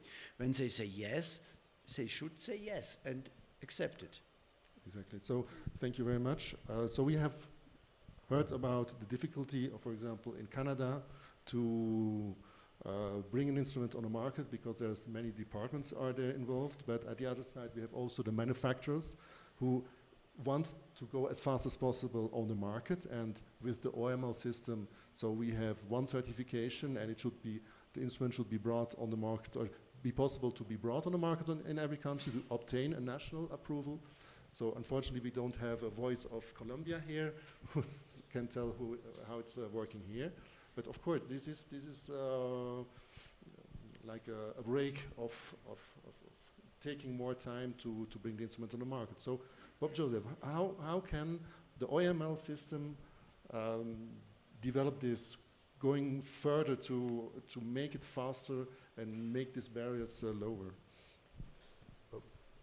Your question has different aspects. One is perhaps just the standard answer that I always have to this question is the OIML is providing a platform where member states come together and try to harmonize and find a solution for an emerging problem that there is in terms of regulation for legal metrology. And that's the basic idea behind it. However, I mean, I was thinking, you phrased it very well, because there are several different goals, and in your role, or especially also in your role, you have to kind of merge them together to find a solution, which you then also defend internationally. So, as such, you're actually in a sandwich position, if I may say so. And the other conflicts are, you have to find what are the national priorities in your regulation? What are the interests from an economic point of view for your priorities? You said these are the specific areas of water you mentioned, or energy sector. For other countries, this might not be an important sector. And this is where we come back to your input. You were saying not all countries are supporting it or implementing it immediately or transposing it to their law because it is not of national priority. And we have to live with that reality. And this is the big challenge, or to a certain extent also frustration for those who are dependent on that, in your case, the manufacturers. But this is one of the realities. The other thing is you have to kind of balance the different interests of various stakeholders. We didn't speak about the consumers. You saw it in the video that you presented. Consumer protection is a big thing. But interestingly, everyone here in the room is one, but the voice of a consumer is the weakest one you ever see in the legislation, actually, because they are not very well represented. However, our roles, I must actually, if I put my Swiss hat on, I also have to defend these interests as well. So you have to balance that out against the manufacturer's interest, most probably. Not saying that you're doing any bad things, definitely not you. But these are the kind of conflicts and challenges that we have in our roles. So how to accelerate, though, that was the second part of your question, was this is, especially now we're trying with the R76 actually a new approach, also that we just have someone really focusing on it and pushing it forward, but also having the involvement of the industry perhaps a little bit more emphasized than we used to have it in the past. Because we recognize in the OML organization that the voice of the manufacturers are as important, because at the end of the day, and I rephrase what you said, we have to provide a level playing field. And those players, as you called them, are the manufacturers when it comes to these things. So it is also important to involve them, also to have their acceptance, and not only the national priorities or the national stakeholders. However, it will remain a challenge. And this is what we have nowadays, perhaps even more accentuated than it used to be in the past. Thanks. Thank you very much. Katharina, you are liking to say something to this? Yes, thank you. I'm not entirely sure I'm comfortable with the sandwich picture. I don't like to see myself squished between different interests. I prefer to see myself as an interpreter between the policy setting side, and that includes what I mentioned earlier, the building of trust and the different interests. That includes, of course, consumer protection, not only it's also B2B, it's all kinds of things, all kinds of interests. And on the other hand, the technical side, including the manufacturers, but also the verification authorities, market surveillance authorities. And what I sometimes see in my work as this interpreter is that in the technical work, which of course is implied in the name, there's always the technical people sitting at the table making the decision on the best technical approach. And then on the policy side, we have to go and say, well, it may be technically the best way to do this, and this may technically be the best requirements you're setting in the recommendations or in the standards, but we also have a different side. And again, in this case, sometimes it's also the manufacturers that we have to take into account from the other side, saying this may be technically the very best approach, but is it economically the best approach? How do we level the technically best requirement with an economically viable approach to putting a measuring instrument on the market? So how can we ensure that we have the highest level of trust balanced with an economically viable approach to this measuring instrument, and also with the lowest possible level of bureaucracy in placing this on the market, while it still having everyone's consideration taken into account. So it's not always easy, because the policy side is telling me, no, we have to make it much more safer. We have to do this, this, this, and this. The technical side says, oh, we can have a much better, much safer measuring instrument, but it's maybe not exactly what the policy side is saying. And the manufacturer is saying, well, of course we can produce this, but it's so costly that nobody will buy it. So this is really where not only the level playing field includes players from manufacturers, of course, in most cases, but also the technical people from everywhere, but also from all sides. So not only the technical people from the metrology institutions, but also the technical people from the manufacturer sides, but also taking into account the policy side when setting the standards already. Because in some cases we've seen that then when the standards are presented to the CIML for approval, then sometimes questions are raised, why? Do we really need this? Is this how we want to do it? And sometimes it might be a good idea to take this into account while setting the standard. So in the end, we don't have to have this discussion on the open on the open scene in the moment that we are actually going for approval. So thank you. So I see that you come back to the question in the beginning about the revision of the standards. So if many countries participate in their revision, so then at the end when there is the CML meeting, that's then, or higher level meetings, that the recommendations must be accepted, and will be less questions as well. Exactly, because if a recommendation is accepted as globally as possible, with as little national requirements in addition as possible, then that will make it the easiest possible for the manufacturers to actually place their product on a market globally and still retain the level of trust, the level of security, the level of consumer protection that we are aiming for. When you look to R76, the technical requirements are from 1992. There is no change, no big change. There are some revisions in between, but only administration. So it's a very, very old recommendation. And I think it's about 30 years, 33 years now. And when we are, the meanings that we have to look for harmonization, not only for recommendations, also for laws, for policies, and so on, I think there is enough time to come to a step forward. And the next possibility is now to make the revision suitable for the country. And in parallel, you can work on the policies, because such a revision, we know it, we started in 2017 with the revision of the R76.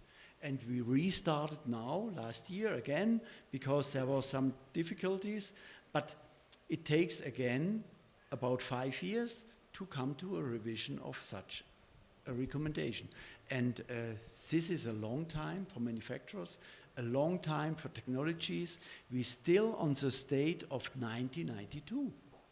And this is not acceptable, not from the market, not from the customers, not from the manufacturers. Because when you have a non-regulated part in weighing instruments, for example, you have completely different instruments than for the legal part. And this is not acceptable. So not from customer and not from regulators. Okay, so you're mentioning now it's very focused on OIML-CS. Yes, it's one of the most used recommendations, and the most certificates are issued on R76. Also, we have R49 with a lot of certificates, and then it goes quite down. Although the OIML system has, didn't count the number, but over 100 recommendations. So, and all these recommendations must be kept actual. And you mentioned the OIML R76. Is a very old one, the basis, and yes, I remember the last revision, it was just some minor things that have been changed. I hope there will be some more this time. And then we come also to emerging technologies. So in what way emerging technologies such as AI-driven diagnostic and digital twins enhance trust and transparency in the international instrument certification under OIML-CS? So I raised the question to Bob Joseph.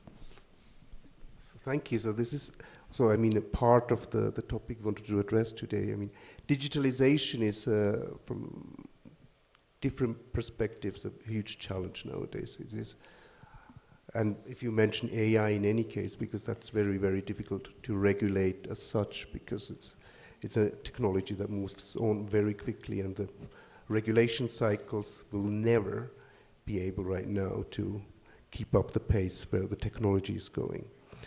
But perhaps 2-3 general remarks. One is, and we were talking about the level playing field, every country has a different approach to new technologies. Some want to regulate as far as they can go. The AI Act in Europe is is clearly trying to regulate as much as possible, following the European values and the European principles. Other countries are more open, let it happen and see and regulate afterwards. They just set some cornerstones and some principles. And these are perhaps as well, or will be definitely the challenges also within OIML, to bring this under one roof and to find a consensus on this.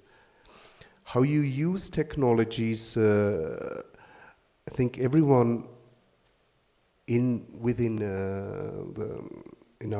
our member states, or all member states, agree on one point, that is that it is offering a huge opportunity, be it digitalization or AI as such, but how to address it, this is not such an easy task, and I think we, as OIML, you can't just say we will push for a absolute regulation or we leave it. We have to find the balance or strike the balance between the different countries. Thank you. Maybe Isabel has some words to the emerging technologies, the view of Canada. Yes. Emerging technologies and legal metrology. Well, in legal metrology, we see the value in digitalization of the meters, the metering. I can speak about something that we've lived through. In 2008, electricity meters became smart meters. Smart meters came about through the implementation of what we call AMI, Advanced Metering Infrastructure. That advanced metering infrastructure is a whole set of software enablements that looked at the consuming of the electricity, the consumption, the local consumption, the wider consumption. It enabled load management, communications between the utilities, communication between each device as well, so that it can be optimized. It also the electricity meter started talking to the appliances, to the EVSC chargers, how the EVSC chargers talk together to optimize the load of the grid. But the biggest advancement was that data gathering. Gathering the data so that you could use it to optimize everything, and optimize became AI. So within the metering, you enable the automation, so you enable the AI aspect. Now, on the type approval side, you put the boundaries up and you say, yes, use your AI within those boundaries. And so the software was free to modify itself with traced updates to optimize its use. Now, I talk about the software, and that always makes the manufacturer sweat a little bit because they think I'm going to go and look at all of their software. Well, in fact, no. We have clear boundaries within what the legal metrology is going to look at in terms of the software. As long as software has the legal metrology part of the software is separate than the rest of it, then you're in the clear for which colors you want to have, and all of the rest of the stuff that comes after the metering aspect, the billing aspects, all of that is up to the utilities. We've lived through a few iterations of this, so AMI 1.0 around 2008, AMI 2.0, which has even more functionalities, was about 5 years ago, and now today we are at AMI 3.0, which includes even more AI enabling. So, it sounds very fancy with all these colors. But of course, software takes over a leading role meanwhile. 80% of the effort we put into instruments, or more than 80% meanwhile, is in software. And not anymore electronic development or displays or something like this. It's more or less software. Mm-hmm. As you say, so the mechanics and the measurements itself. It's an add-on. It's settled. But it's not only an add-on. But nowadays, the biggest risk of a measuring instrument is software. Yeah. So, and you undertake also many software tests like Wellmaker 7.2. That's also a reason in Germany we started a program or project to find out, using artificial intelligence, to check the software description.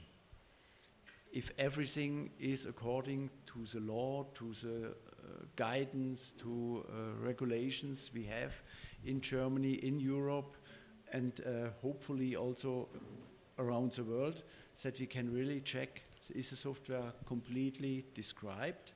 Is everything, every requirement fulfilled?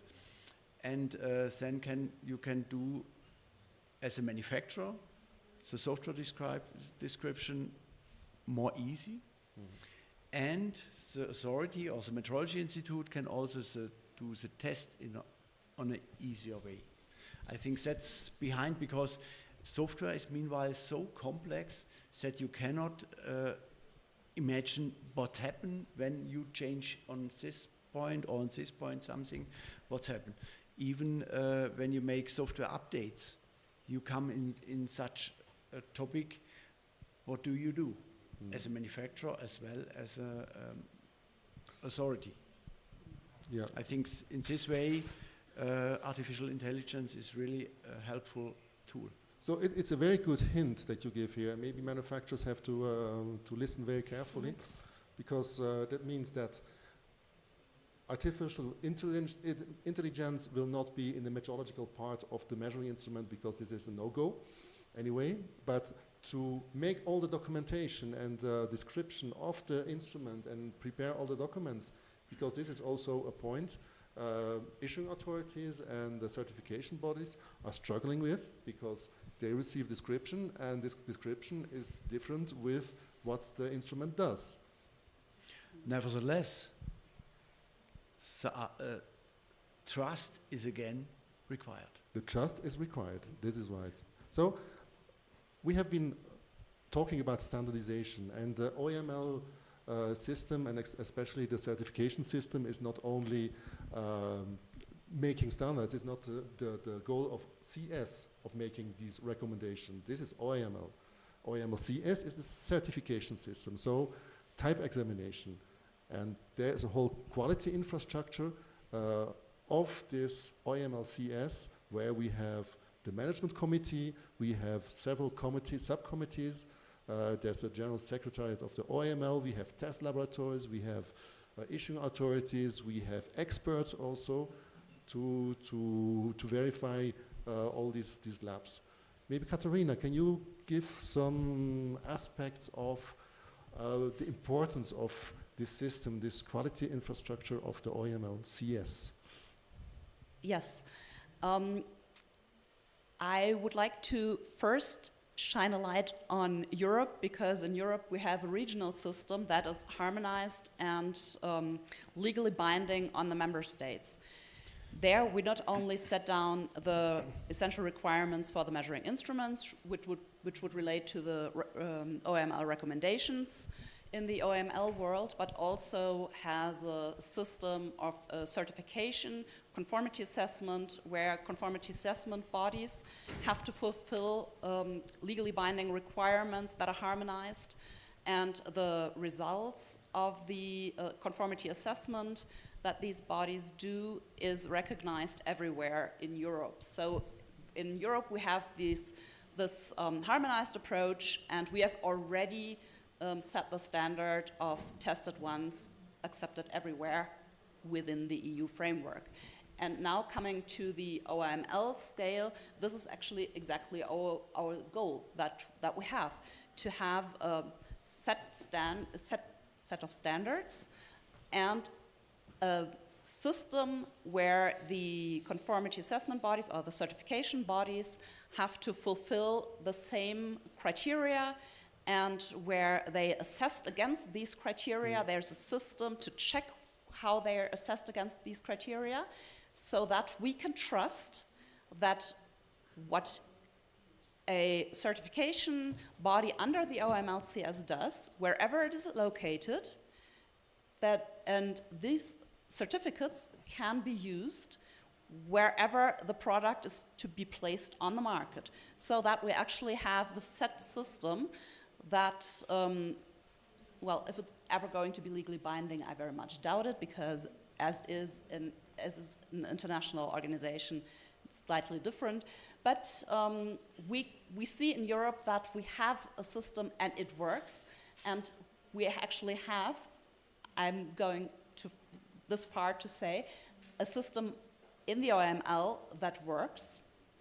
It has been working for several years, it works quite well, and now we want to expand it to include more conformity assessment bodies, issuing authorities, more utilizers, again, the certification bodies, that will then issue the national certificates, to make it as easy as possible on the manufacturer's side and as safe as possible on the national regulators' side for all their interests that they have to balance. Okay, thank you very much. So, of course, with the OIML-CS system, at the moment, it's just testing of the instrument, testing of one or a couple of samples of an instrument, which will be produced and brought all in the world on the market. And what Mark before also mentioned is this conformity to type, where next to this type testing, the issuing authority is also going to the production and making regular audits to check that the produced instruments still comply with the type that has been tested. So this is a future development of the OIML system, so which is we look forward for going on and improving this OIML system. Yeah, well, we need to have goals. Yeah, we have goals, and it still can continue. So I think we gently come to the last part of this panel discussion, and I just have a question to the round, and I will start with Karl-Heinz. So what are the lessons learned you can share about development of digital tools that are used for global exchange?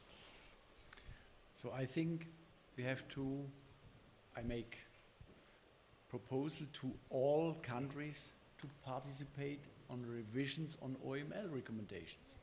I think this is a key, this is the first step we have to do, that we accept the recommendations we develop and which we publish for acceptance all over the world. And I think this is a critical part. And then the lawmakers have to work at home in the countries, that the acceptance go forward. I know it takes years to change any thinking and acceptance and so on, but it's a work we have to do together. Thank you. So it's true that changing national regulations take a lot of time, and if it's in one country, it's one time. In Europe, we experience that there are 26 countries, and it takes much more time. So everybody has to agree. So your wish is that this is speed up, but also the wish is that there's more participation in the whole system. Yes, when we go one step or two steps forward, it would be the aim that the certificate of OIML is accepted all over the world. And you don't need any approval again for each country. Mm-hmm. I think perhaps in 50 years, or I don't know how long it will take, but I think that's the aim we should work on. And OIML-CS system is a good framework to work on this topic. So your ideal future is an issuing authority issues a certificate and is like a type approval for the world. Yeah, that's my vision. Your wish. Isabel, what do you think about something that these lessons really learned? struck a chord with me is something that Katarina mentioned, that balance between innovation and putting new technology in the hands of the consumers, and the trust that is required by government, required by the public, and up to a certain point, trust that's requested by the industry. Yes, we can put together some requirements swiftly, but then have the goalposts change locations all the time. It'll make it very difficult for manufacturers to adjust every year, every 2 years to something that could potentially change. And so we don't want to have it change too often. All that to say, swift advancements in legal metrology are rare, but harmonization really is a huge step in that. Yeah, for sure. Thank you very much. Katharina. Yeah, you were asking about lessons learned. I would like to mention a lesson we're about to learn in Europe. EVSE has been mentioned several times already. We're now, it was signed into law last week, the addition to the legally binding Measuring Instruments Directive. And that's the first time in European harmonized legislation that we have the possibility of a display not being a physical display on the measuring instrument, but actually it's a signal that is to be transmitted, and that's enough for the measuring instrument to be placed on the market.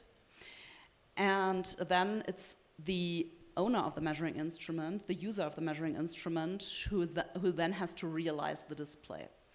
And we're about to learn how the certification of these measuring instruments is going to take place to ensure not only that the signal is going to be there in the measuring instrument, but also how the manufacturer ensures that the user will be in a place to actually realize this.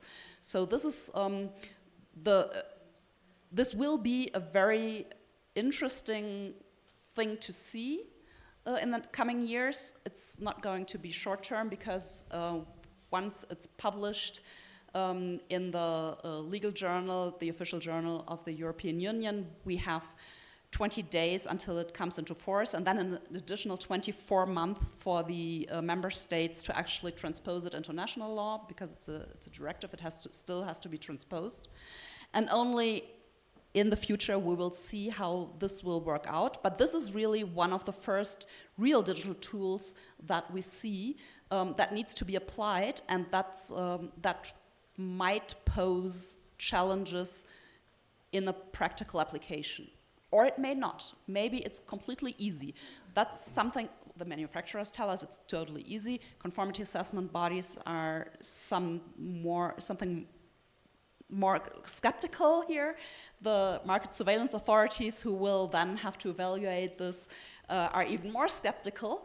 I think the consumer side has not quite caught up on what exactly this will mean for them, because they will have to have the app on their phones when they recharge their electric vehicle. But all in all, we're very interested to see how the first digital tool on all of these levels, the measuring instrument, the certification, then the surveillance and application and practice will work out. Thank you very much. Of course, this digitalization is a big challenge, and also to control it. As a head of issuing authority and certification body, I'm also thinking, how shall we do this and work with the manufacturer that certify this? And I think it's a learning curve we have yes. to go through, and not only on the manufacturer side, also on the authority side, how to handle, how to work with. I think that's an important thing. That's the thinking of engineers. I mean, you can develop and so, but the lawyers, they say something different. It must be fixed and clear, and consumer must be protected, so there's no risk against the consumer. Bob Joseph, as president of the CML, last words. Well, thank you. And I feel now a heavy responsibility to say something more intelligent than what has been said already, which I will not take up as a challenge, but I will tell you what I think. You phrased lessons learned, and you said to be learned. I use another word. I just say, what are, for me or for the organization, the guiding principles in our work? And what should we apply for the future? And there are several buzzwords that came in our discussion, but one thing is OIML is there to promote mutual recognition. Mutual recognition so that you can provide a level playing field, and that's the job of the OIML. OIML's job is as well to make sure that every country who wants to participate can participate. So we are there to enable the discussion, but also to welcome everyone to participate. And this is a kind of a question, or a question more, a plea to the audience. Make sure that you promote cooperation in your region. That's a way to get quicker to solutions. And the last thing that I think is very important, everyone mentioned one way or the other. We are sitting here, and our key advantage, or the key element of everything we do, is that we guarantee trust. Simple as that. When you have these recommendations or these regulations, the key aspect of it is that they have the ambition to provide trust. And I think this is one of the main guiding principles that our work has to follow. So that's it. Thank you very much. So, trust is the key point, but on the other way, manufacturers want to bring their instruments fast on the market. And you, as utilizers, you want to have modern equipment on your market with the latest technology. And latest technology, we also talk about digitalization, about these new technologies, and it's very important to have harmonization over the world so that manufacturers can bring these instruments fast on the market, that regulations are there, that these new technologies can be used. And I think it was a very interesting discussion today. And thank you very much for your participation. Thank you very much for your attention today. And I close hereby this discussion. Thank you very much.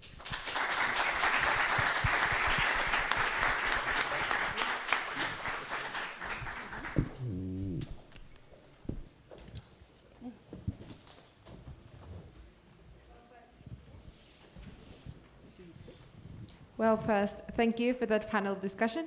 It was really eye-opening. I never thought about the nuance of having multiple actors interact in such a way. And I'm hereby directing you to go on a break. Like, we could all go on a break. On the first floor, exiting this auditorium, you're going to have like a coffee table and things that we can eat. You can go to the bathroom, and we'll come back at 11:20.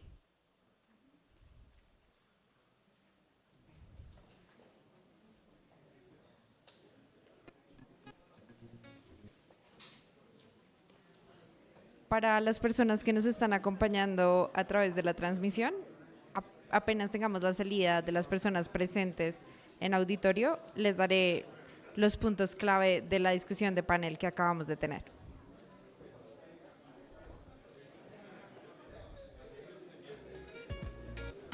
Recuerden que el regreso del break es a las 11:20. 11:20.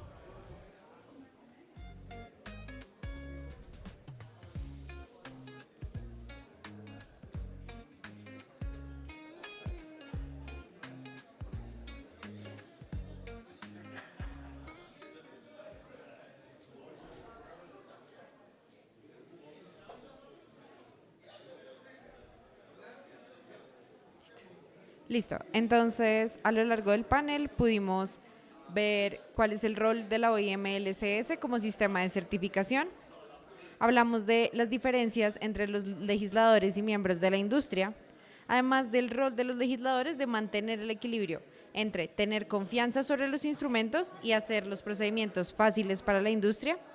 Además, cómo tener jugadores en este juego metrológico de todos los países facilita la apropiación de un estándar global, las particularidades de contar con un territorio amplio y diferentes características climáticas que empiezan a ser un debate técnico entre los equipos de la industria y los legisladores. Además, la defensa de las decisiones tomadas internacionalmente, la armonización como prioridad de las naciones, el rol de los legisladores como intérpretes de intereses y esta negociación entre la perspectiva técnica y económica. Además del rol de los tomadores de decisiones de equilibrar estas perspectivas. Además, se habló de digitalización, inteligencia artificial, no en la parte metrológica, sino en la parte documental, y este balance clave entre innovación y accesibilidad de la tecnología.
The light returns, I can travel again.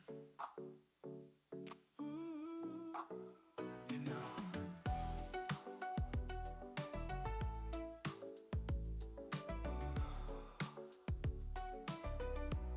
You know. The past continues in the present.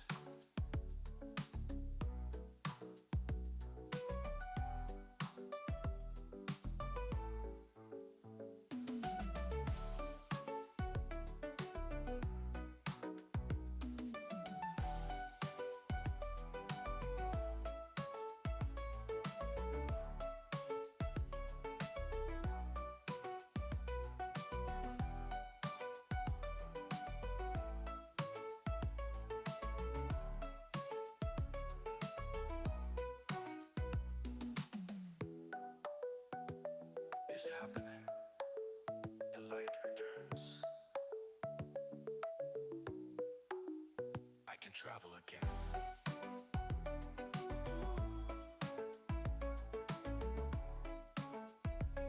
You know, the past continues in the present.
No, la embarré otra vez.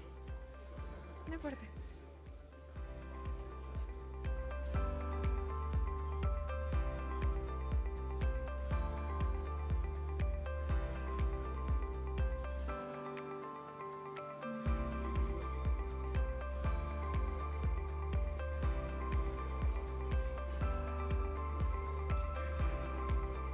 No tengo.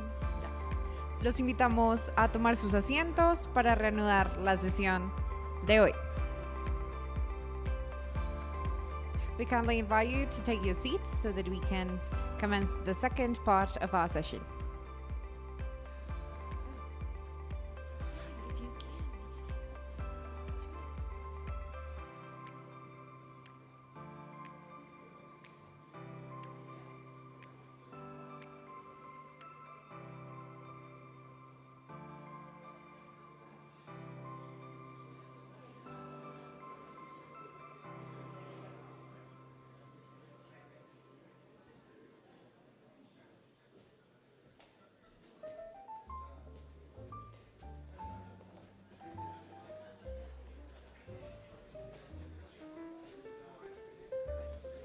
Daremos inicio al segundo panel de discusión en este momento.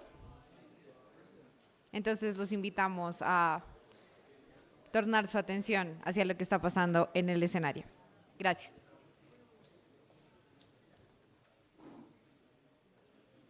As we advance in our agenda, we want to recognize the paramount importance of fostering these discussions here in Colombia to strengthen emerging metrological infrastructures across the Americas.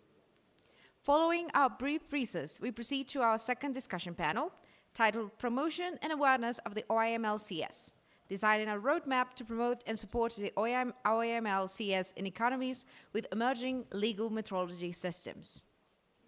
We are honored to introduce the following group of panelists.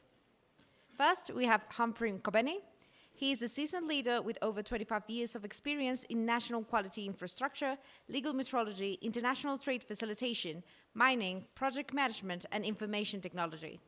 He is currently serving as the Executive Director and CEO for the Zambia Metrology Agency. Katia Dalek is the Program Leader for International Legal Metrology within the Office of Weights and Measures at NIST, the National Metrology Institute of the United States. And then we have Mark Schmidt.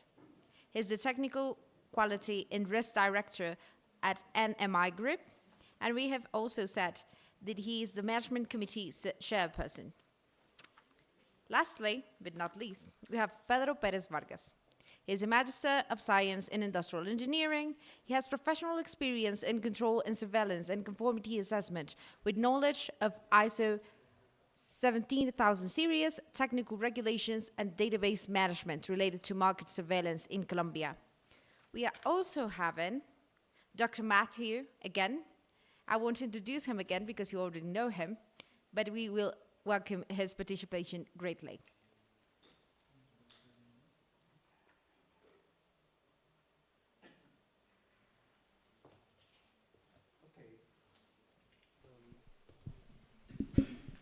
The mic, I don't know, it's working. Sorry. So given the fact that we are a little bit behind schedule, I will not to lose too many words with the introduction, but nevertheless I would quickly like to set the scene. So the idea of this panel is just to discuss about how you could promote the OIML system and also create awareness for the cause of legal metrology, and especially also to promote the mutual recognition system that we were talking about in the previous panel. So since we're talking about promotion, there's one person here in the group who is actually amongst us legal metrologists known as Mr. Promotion himself. We are very impressed always how he promotes, especially in Africa, the legal metrology, and in particular in Zambia. So I would like really you to tell us a little bit your experience of how you do it, what you do, because for many in the audience it's perhaps not known, but also what the benefits are from doing it. Thank you so much, Mr. Moderator. Indeed, awareness is very, very critical, especially when it comes to metrology, because metrology is not easily understood by the stakeholders and the people whom it affects. So for any system to receive acceptance and support, it needs to be very well known by the stakeholders. Somebody said that having a system does not ensure that it succeeds. What makes a system to succeed is that the stakeholders must understand it, trust it, and be able to accept it and use it. So the same applies, Mr. Moderator, to metrology and legal metrology. So what is critical is that all the stakeholders, whatever the level, all the players in the national quality infrastructure, the manufacturers, the regulators, the public, the industry who are uptaking legal metrology services, all these must know exactly what legal metrology is, how it's affecting them, and how it's impacting them. And this is very, very important. So now, the same applies to the OIML certification system. So for it to be well understood and accepted worldwide by all the stakeholders, it must be understood very clearly. I must state from the outset, Mr. Moderator, that there are clear benefits on the OIML certification system, which have been elaborated this morning very, very clearly. Issues like reduction of technical barriers to trade, promotion of the national quality infrastructure. But these benefits are not seen by the stakeholders because they are not aware. So now, what can we do for us? And learning from the example you've asked me, Mr. Moderator, what can we do to promote legal metrology, to promote OIML certification system so that everyone knows and maximize the usage of it? Now, there are certain systematic ways in which we can look at selling OIML certification system as well as legal metrology. First of all, the first step for any country is to ensure that all its systems are harmonized with the OIML systems. All OIML regulations or OIML recommendations are implemented. The second point, Mr. Moderator, is that the key stakeholder with the government must have a buy-in. After the government has a buy-in, now you go out, all systems go to the public. One, using all the available systems, digital systems, a media system, which could be public media, social media, all systems must be used to reach to the intended audience. Now, what will help is the way the message is packaged. The message must be packaged in such a way that it's easily understood by the intended target. How? Package it not in a technical manner, but in the way in which the public or the intended audience will be able to understand and relate to. That is very, very, very important. Secondly, you use every platform, including publications, which can be used to advertise or speak about OIML certification system. And finally, all platforms, including trade shows, government, as well as international events, World Metrology Day, World Consumer Day, the shows, all the activities which draws attention of various stakeholders who are interested in legal metrology. There could be industry, could be those who are in trade, there could be the consumers. Everyone meets at such points. So the message, well packaged, must be delivered in that place. If that is done, Mr. Moderator, you find that the public and the intended audience will be able to understand what we are talking about. Thank you so much. So thank you. So besides that, you explained nicely all the little initiatives and tasks that you did. One thing you didn't mention, but I think it's really also key, is enthusiasm. And we can really feel it when you speak. So how about the awareness raising and promotion in Colombia? Can you share, Pedro, please, some experiences and what did you do? Sure. Well, Colombia joined OIML in 2013, and we made our first regulation for skills well, now it's non-automatic weighing instruments, and field dispensers in 2016. And before that, we were just utilizers of OIML-CS, but in fact, since there were no regulation in Colombia, almost any kind of instrument, measurement instrument can come to the country. So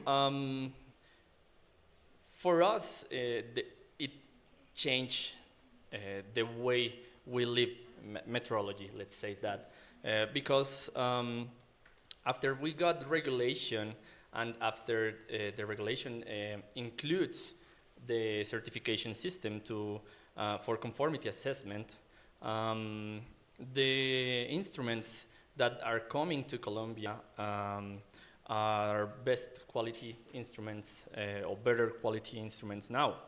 Also, since we joined the OIML, we have, I checked our files, and we have at least six manufacturers from Colombia which have some OIML certificate for their instruments, mainly scales, but I think also fuel dispensers. So it takes us to two main conclusions, I would say. First of all, we got an even more fair trade now, and second of all, it pulled the quality infrastructure and mainly the quality of the manufacturers here in Colombia to be able to compete in a global market. So those instruments right now are sold here in Colombia, but as far as I know, our manufacturers are also starting to, they are reaching markets in the region as Ecuador or Peru or Panama. So the experience from Colombia, I think, is a success, and we are very compromised with working in the promotion of this initiative in the region, and we have been trying to demonstrate it not only to the region but to the whole world in terms of being active in this matter. I can only confirm, I remember my first CML meeting was actually in Colombia, in Cartagena in 2017. And also just holding this event is also another way of showing how much you promote the system.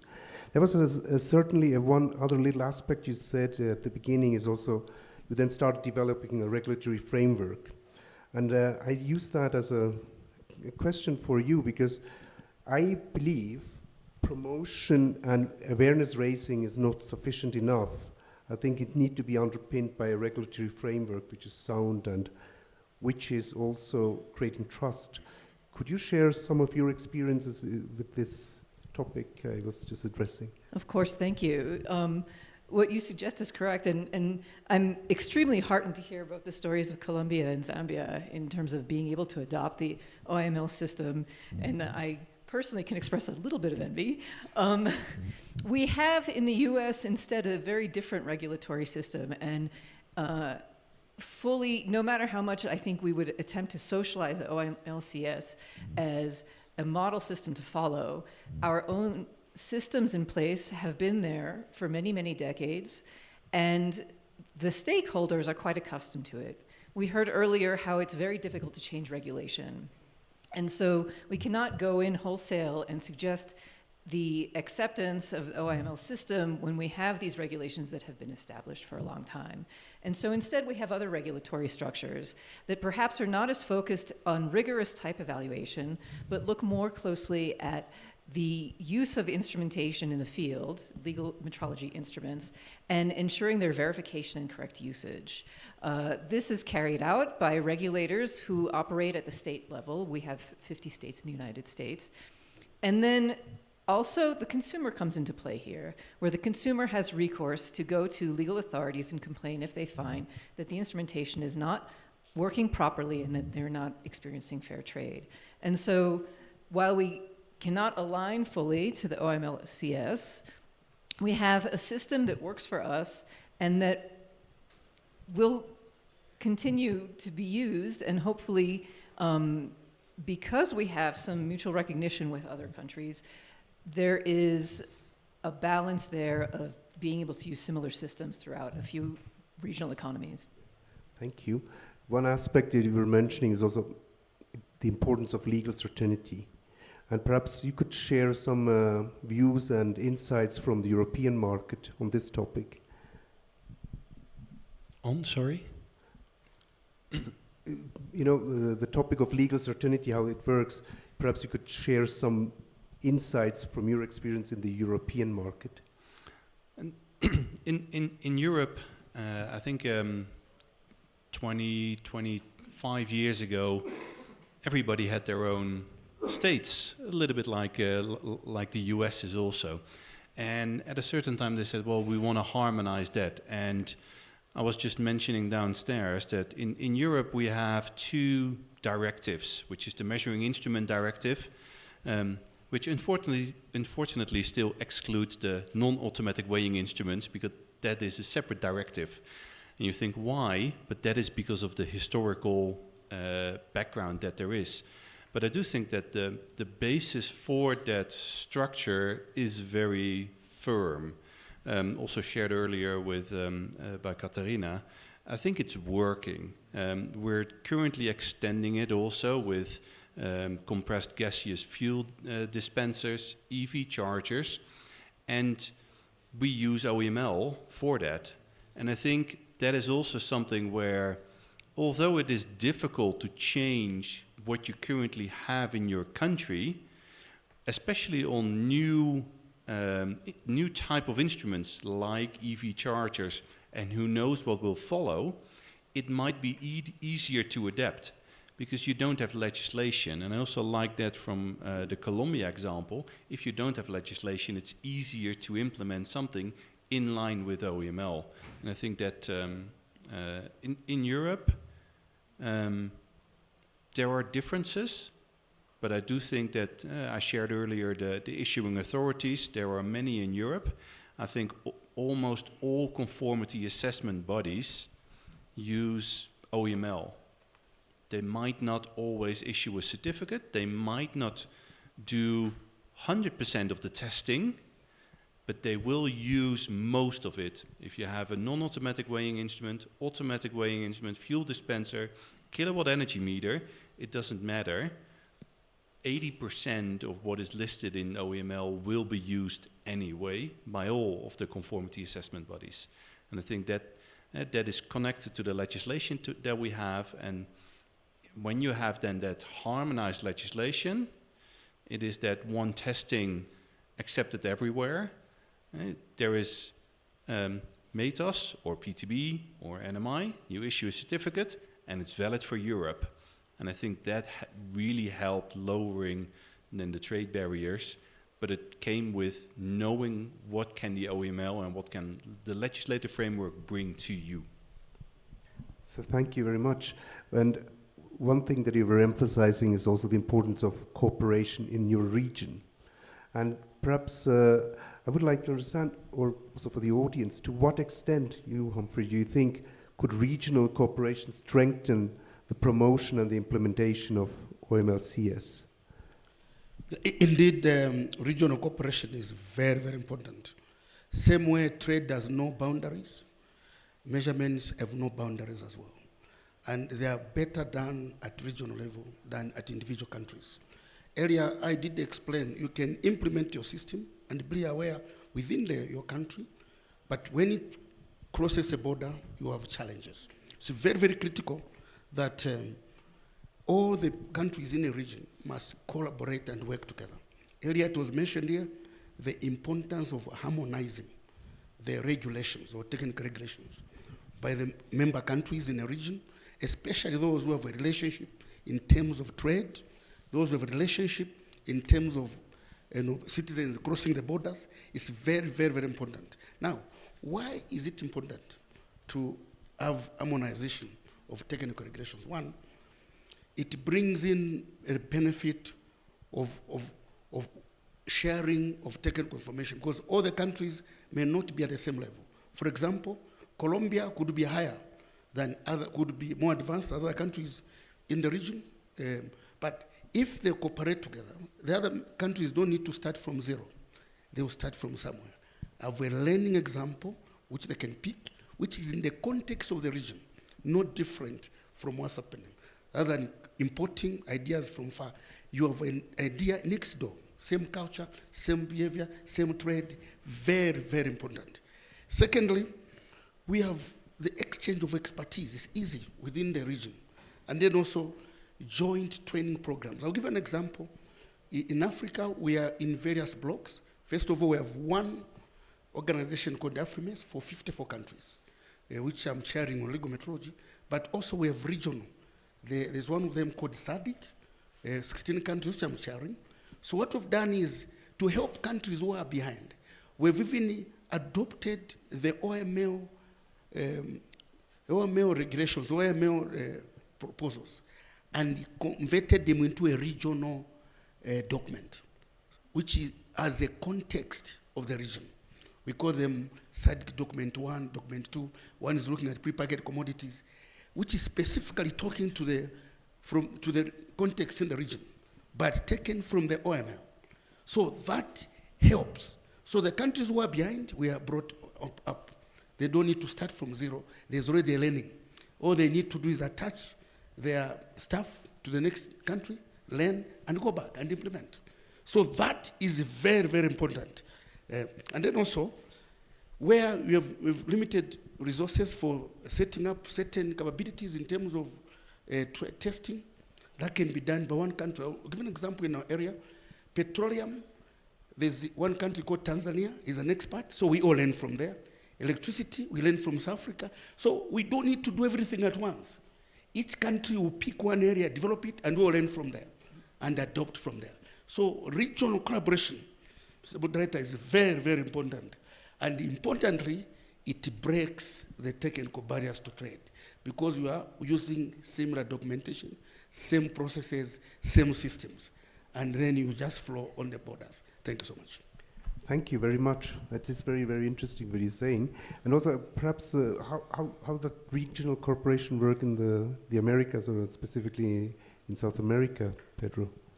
Yeah, it takes me to one more question. So when we regulate the instruments here in Colombia, do you know what happened with those instruments that didn't comply with our regulation and were in the road or in the sea coming to Colombia? I have spoken to my colleagues in countries in the region as Costa Rica and Guatemala, for instance, and they said after Colombia made the regulation and start asking for OIML certificates or conformity assessment for measurement instruments, all those, sorry for the word, trash instruments came to our countries. So first of all, I would say completely in the same page as Humphrey. We have the Colombian experience have helped our neighbors. We have been in trainings with Ecuador, Bolivia, Costa Rica, Guatemala, but also if we don't, this is not just about, you know, my country, my economy. It's about to be fair, and it's about that all the consumers in the region and in the world deserve fair in the trades. So it's not just about Colombia made its own regulation and everything. It's okay, now we have a lot of things to do, I know, but it's also to get worried about what is going on with your neighbor and since the whole region does not have regulation for measurement instruments, it can be a problem for our neighbors, and in fact, after that, it might become a problem in the future for Colombia even. So thank you, because it's very interesting what you're saying, that also due to the fact that you introduced new regulations, you lifted the level or the quality of the instruments that were on the market, but also in general in the overall quality infrastructure, which I think is a very important thing. And when we are talking about quality and infrastructure, there's another aspect of collaboration which I think I would like quickly to address, knowing the fact that the time is running very quickly. And I would like to address this question too. I'm talking about capacity building. I'm thinking of that. And how do you think emerging legal metrology systems can improve their capacity to be able to reach the next level? What could they do in cooperation, and or what steps could they take? So I think what Mr. Nkobeni mentioned before about the regional exchanges is very valuable in terms of improving the quality infrastructure in a given region. What we have found ourselves, again, within the context in which we work, is that oftentimes a bilateral technical exchange is much more beneficial as a starting point, because it's very difficult to get many representatives from different countries or different regions in the room together to do a technical exchange. But if you can start with one or two people who are deep technical experts to bring a certain level of expertise back to their home and start pushing on improving the local metrology systems, that begins turning the wheel for the slow improvement. We recognize that these things don't happen very quickly, and that countries have different resources which they can bring to bear. And so while it would be ideal or desirable to be able to work in a more coordinated regional way, we have to understand what we can do realistically. And so on the one level, on a broad level, workshops perhaps are a good way to target multiple regions or multiple countries at the same time to bring them a certain level. But again, if you need the deep technical expertise and more thorough training, perhaps working in smaller groups is more beneficial. Yeah. So thank you very much, because it highlighted also the last aspect that I wanted to quickly address. I know that time is running, and I tried to quickly summarize what we were discussing before then we come to the end of the event and the closing of the event. So if I start again with Humphrey, it was very, very impressive to hear and see that promotion starts with your own initiative. All the different initiatives that he has taken in Zambia with his team brought everything forward, people understood. And before at the break, we was talking with you about the invisible strength of what we are doing here. And by promoting it, he made it visible. And you used one example also, it has to speak to people. So use emotions and use simplified language, because we all tend to be sometimes a little bit too technocratic here, but this we should overcome. The other takeaway I have is cooperation. Cooperation, and everyone is nodding their head, is very important within the region, but also across the regions. And I'm very happy that you organized this event, because it as you said it just before, it brings together people from different areas of the world, and we discuss nevertheless about the same topics, and everyone can relate him or herself to the topic. And these kind of platforms are extremely valuable, and I, in the name of OIML, am very thankful that you organized that. And last but not least, also, I think capacity building goes in similarly into the same direction, and as well as a colleague from UNIDO just before, I think we should also think of working with other organizations which are not only in the metrology world, but also in other areas of the universe of the international organizations. And I think that type of collaboration will bring us a lot of advantages, and will make sure that we will find a further step ahead. And with that, I would like to thank my colleagues for their contribution, and thank you very much for that. Thank you.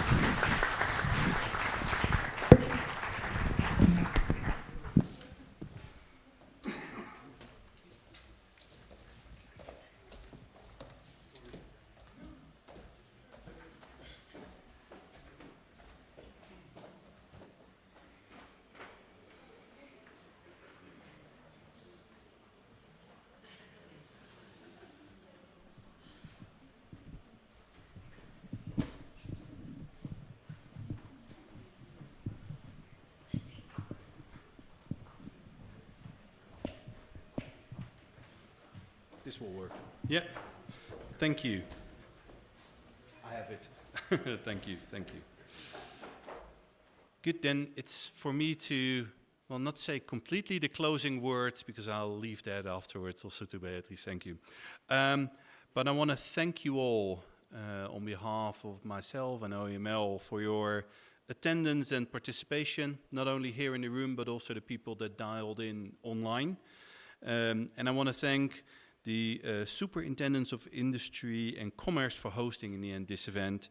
And I think the attendance and the discussions held today in the panels that we had show the importance of legal metrology, sharing knowledge in the region and in the entire Americas also.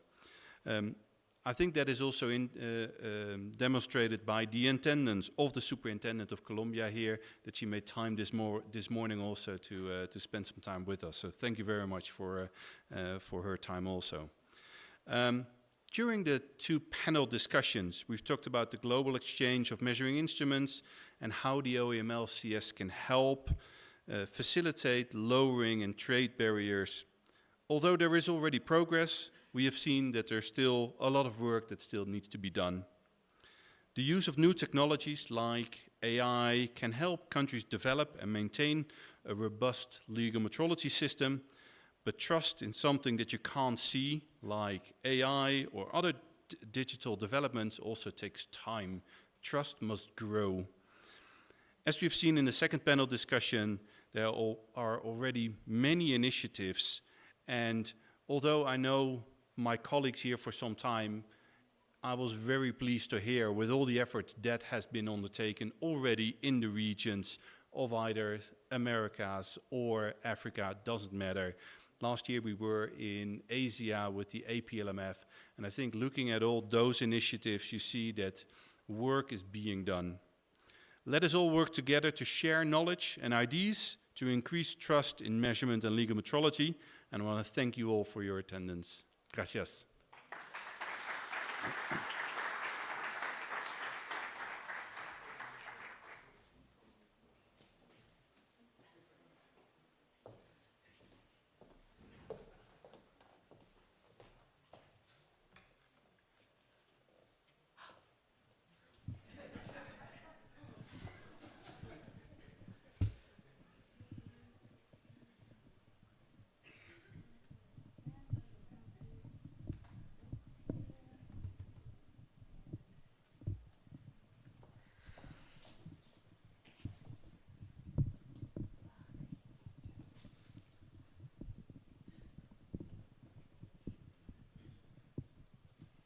Thank you for those kind words. I'm going to make now a quick recap of everything that we have discussed, both in your words and the panel in Spanish, so that everyone is going to get the best of information here. En el segundo panel tuvimos una discusión de la metrología legal como sistema que se puede difundir. Además, la importancia de la promoción de este tipo de iniciativas por parte de diferentes miembros regionales, tanto en América como en África. Además, discutimos las iniciativas y el paso de Colombia a ser un utilizer de lo que vimos con respecto a ser un miembro de la OIML-CS. Adicionalmente, discutimos los instrumentos de medida en Colombia y cómo su alcance se ha ampliado en mercados regionales. Hablamos de que la difusión no es suficiente, se requiere un sistema regulatorio que lo respalde. Encontramos ciertas diferencias con el caso de Estados Unidos, cuyos estándares y sistemas regulatorios son más complejos de armonizar. Adicionalmente, hablamos de la desaparición de barreras de intercambio entre países a partir del establecimiento de estrategias de armonización complejas y unificadas. Además, me quedo con las palabras de el señor Humphrey Nickbenny, con las cuales la difusión comienza desde la iniciativa propia y las regiones.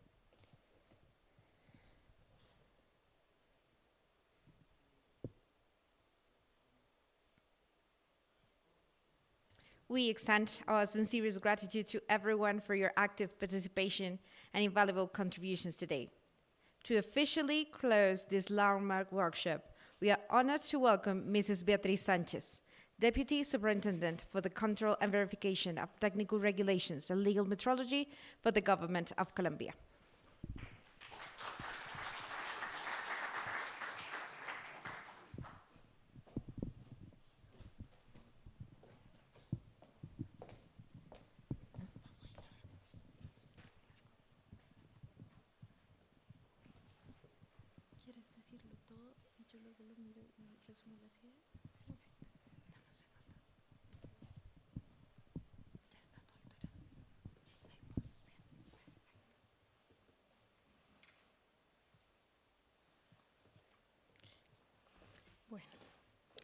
Buenas tardes ya a todos. Después de todas las palabras que ya han sido dichas, espero no quedarme corta, porque lo que hemos vivido hoy representa un logro verdaderamente significativo, no solamente para Colombia, sino para todo el equipo de trabajo que creyó que este espacio era posible y logró materializarlo. La jornada que hoy concluimos no ha sido un evento más en la agenda internacional de la metrología legal. Ha sido la concreción de varios hitos que marcan un antes y un después para Colombia, para la región y para el sistema de certificación de la OIML en su conjunto. Por primera vez, desde la creación del Comité de Certificación, una reunión oficial se realiza en el continente americano y se realiza aquí en Colombia. Que nuestro país haya sido elegido como sede del primer encuentro fuera de Europa y de Asia no es una casualidad, es el reflejo de la madurez técnica de una infraestructura científica en crecimiento y sobre todo de una visión estratégica que entiende que la metrología legal es uno de los pilares del desarrollo, del comercio justo y de la protección del consumidor. Hoy fuimos testigos de algo igualmente valioso, la apertura del diálogo técnico del más alto nivel a la academia, al sector productivo, a los laboratorios, a las autoridades y a la ciudadanía en general. Expertos provenientes de más de 13 nacionalidades compartieron este espacio, enriqueciendo el debate sobre la evaluación de la conformidad, la certificación de instrumentos de medición y el papel del sistema de certificación de la OIML como facilitador del comercio internacional y de la confianza pública. Las discusiones que tuvimos hoy dejaron mensajes muy claros, que la confianza en las mediciones no es negociable, que la cooperación internacional es indispensable y que sistemas como el de certificación de la OIML son herramientas concretas para reducir barreras, optimizar recursos y fortalecer sistemas nacionales de calidad, especialmente en economías con sistemas emergentes en metrología legal. Este workshop confirma que la metrología legal no tiene fronteras, pero sí tiene responsabilidades con los consumidores, con la industria, con los estados, con el comercio internacional. Y desde la Superintendencia de Industria y Comercio asumimos plenamente ese compromiso. En este contexto es fundamental reconocer la importancia estratégica del sistema de certificación de la OIML para fortalecer la infraestructura de la calidad de nuestra región y particularmente en Colombia. Avanzar hacia una capacidad nacional de actuar como autoridad de emisión no solo elevaría el nivel de confianza en nuestras mediciones y equipos metrológicos, sino que también potenciaría la competitividad del país al facilitar el reconocimiento internacional de nuestros certificados. Iniciar la estructuración técnica, normativa e institucional necesaria permitirá que Colombia transite de manera sólida hacia ese rol, asegurando que nuestras decisiones metrológicas tengan un impacto directo en el comercio, la seguridad del consumidor y la integración plena en los sistemas globales de evaluación de la conformidad. Para Colombia, ser país miembro de la OIML ha representado un elemento fundamental para prevenir obstáculos técnicos al comercio y para consolidar un entorno regulatorio alineado con las mejores prácticas internacionales, como lo resaltamos en nuestro panel, Intercambio Global de Instrumentos de Medición, Desafíos y Oportunidades. La adopción de las recomendaciones de la OIML para instrumentos como surtidores, balanzas y medidores de servicios públicos, incluidos los de energía, agua y gas, ha fortalecido de manera significativa la confianza en las mediciones que dan soporte a actividades económicas esenciales y a la protección del ciudadano. Estos lineamientos, además, han convertido en un facilitador clave para garantizar el cumplimiento de disposiciones técnicas que son reconocidas globalmente, permitiendo que nuestro país avance hacia mayores niveles de transparencia, competitividad y armonización en el ámbito metrológico. Todo ello sin perder de vista nuestro contexto nacional, la dinámica económica del país y la necesidad de mantener en el centro del sistema de calidad a su principal beneficiario, el consumidor, cuya confianza y protección dan propósito a este esfuerzo conjunto. Hoy en día, en nuestro mercado ya contamos con algunos fabricantes cuyos instrumentos han sido evaluados bajo los lineamientos del Comité de Certificación de la OIML, tal como lo destacamos durante nuestro panel de promoción y concientización. Esto es sin duda un avance relevante, sin embargo constituye apenas el punto de partida de un camino más amplio que como país debemos recorrer. La infraestructura de la calidad en Colombia enfrenta hoy un reto y al mismo tiempo una oportunidad: fortalecer la difusión, la comprensión y la adopción de este sistema internacional de una manera más decidida y estratégica. Para ello, es fundamental apoyarnos en la cooperación internacional y en la experiencia de aquellos países que ya han alcanzado un alto nivel de madurez en la implementación del sistema de certificación. Su conocimiento acumulado, sus buenas prácticas y sus modelos de articulación institucional pueden ser un referente invaluable para que Colombia avance de una manera sólida, gradual y alineada con los estándares globales. El sistema de certificación de la OIML no solamente impulsa la estandarización y la confiabilidad metrológica, sino que abre puertas a mercados que exigen altos estándares de reconocimiento técnico. Su implementación facilita la eliminación de obstáculos técnicos al comercio, genera mayor confianza en la calidad de nuestros productos y contribuye a que las empresas colombianas compitan con instrumentos que cumplen estándares globalmente aceptados. Promover su adopción permitirá que más fabricantes nacionales escalen su presencia en mercados internacionales, mejoren la competitividad y aseguren que sus productos correspondan a las exigencias metrológicas en el mundo actual. Seguiremos trabajando para liderar, impulsar y consolidar una metrología moderna, alineada con los mejores estándares internacionales, técnicamente sólida y cercana a los diferentes actores del mercado. Lo que inicia hoy no termina aquí. Por el contrario, abre una hoja de ruta para nuevas alianzas, nuevas capacidades y una mayor proyección internacional de Colombia en estos escenarios.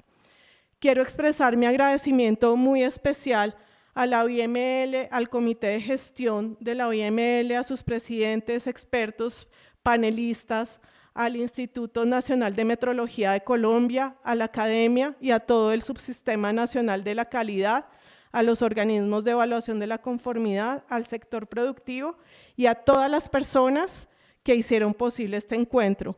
Muchas gracias por confiar en Colombia, por creer el valor de la metrología legal y gracias por construir junto a nosotros una metrología verdaderamente sin fronteras. Muy buenas tardes.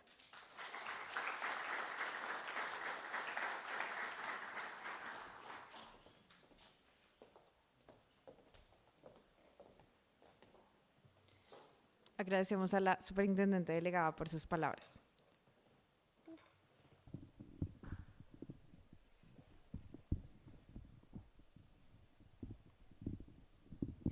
Now I'm going to do them in English.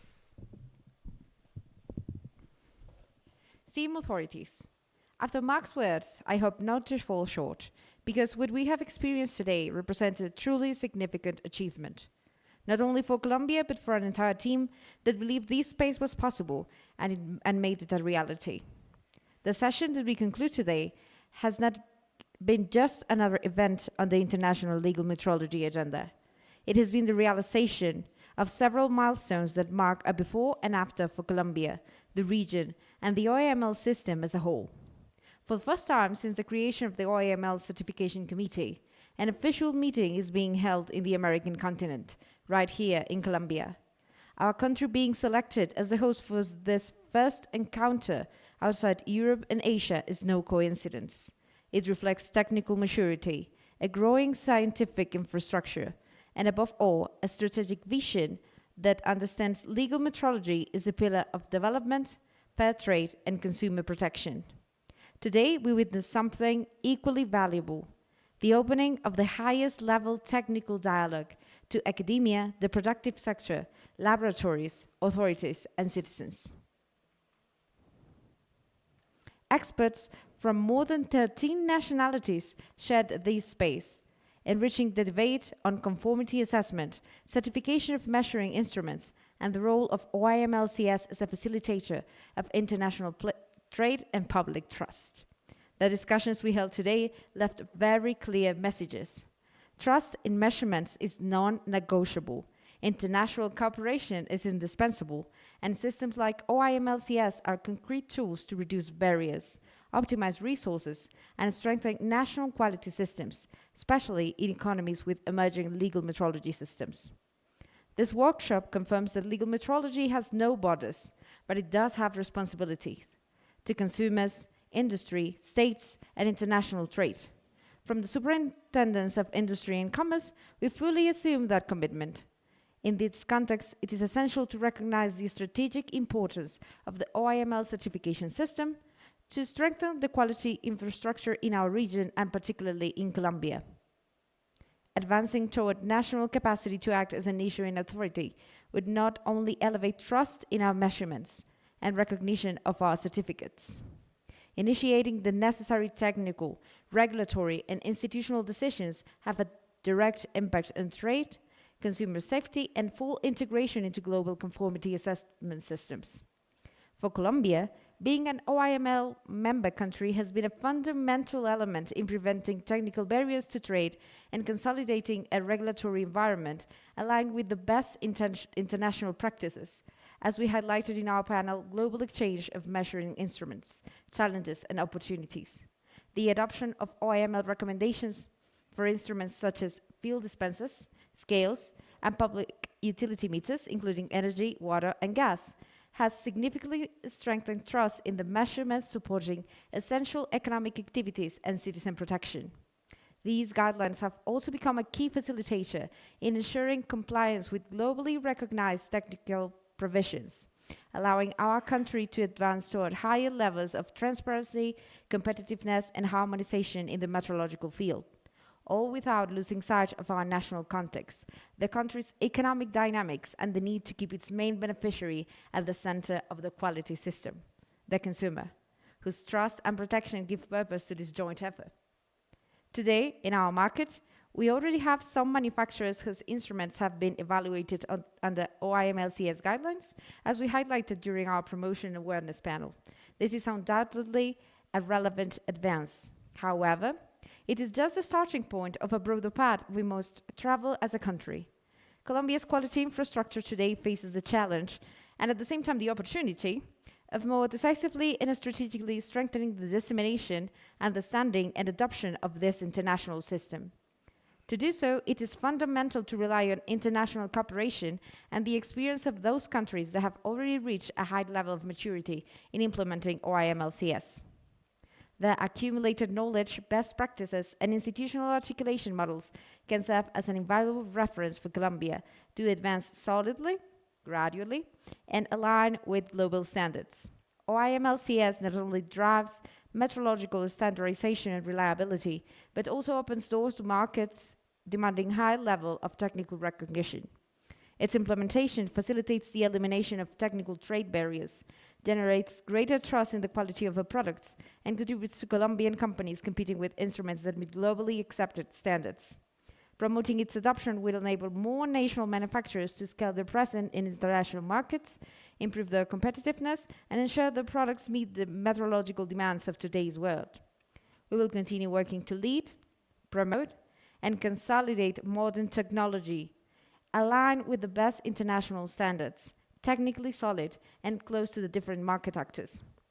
What began today does not end here, on the contrary. It opens a roadmap for new alliances, new capacities, and greater international projection of Colombia in these arenas. I want to express my very special thanks to the OIML, the OIML-CS Management Committee, its presidents, experts, and panelists, the National Metrology Institute, academia, the entire national quality subsystem, conformity assessment bodies, the productive sector, and all the people who make this encounter possible. Thank you for trusting Colombia. Thank you for believing in the value of legal metrology. And thank you for building, together with us, a metrology that is truly without borders. Those are not my words. On behalf of the Superintendents of Industry and Commerce, we extend our deepest gratitude to our speakers, international delegates, and virtual attendees, hello you, for the exceptional support today. Hosting this momentous event in Colombia signifies a pivotal step forward for legal metrology in our region. And we thank you for joining us as we officially conclude this event and our broadcast.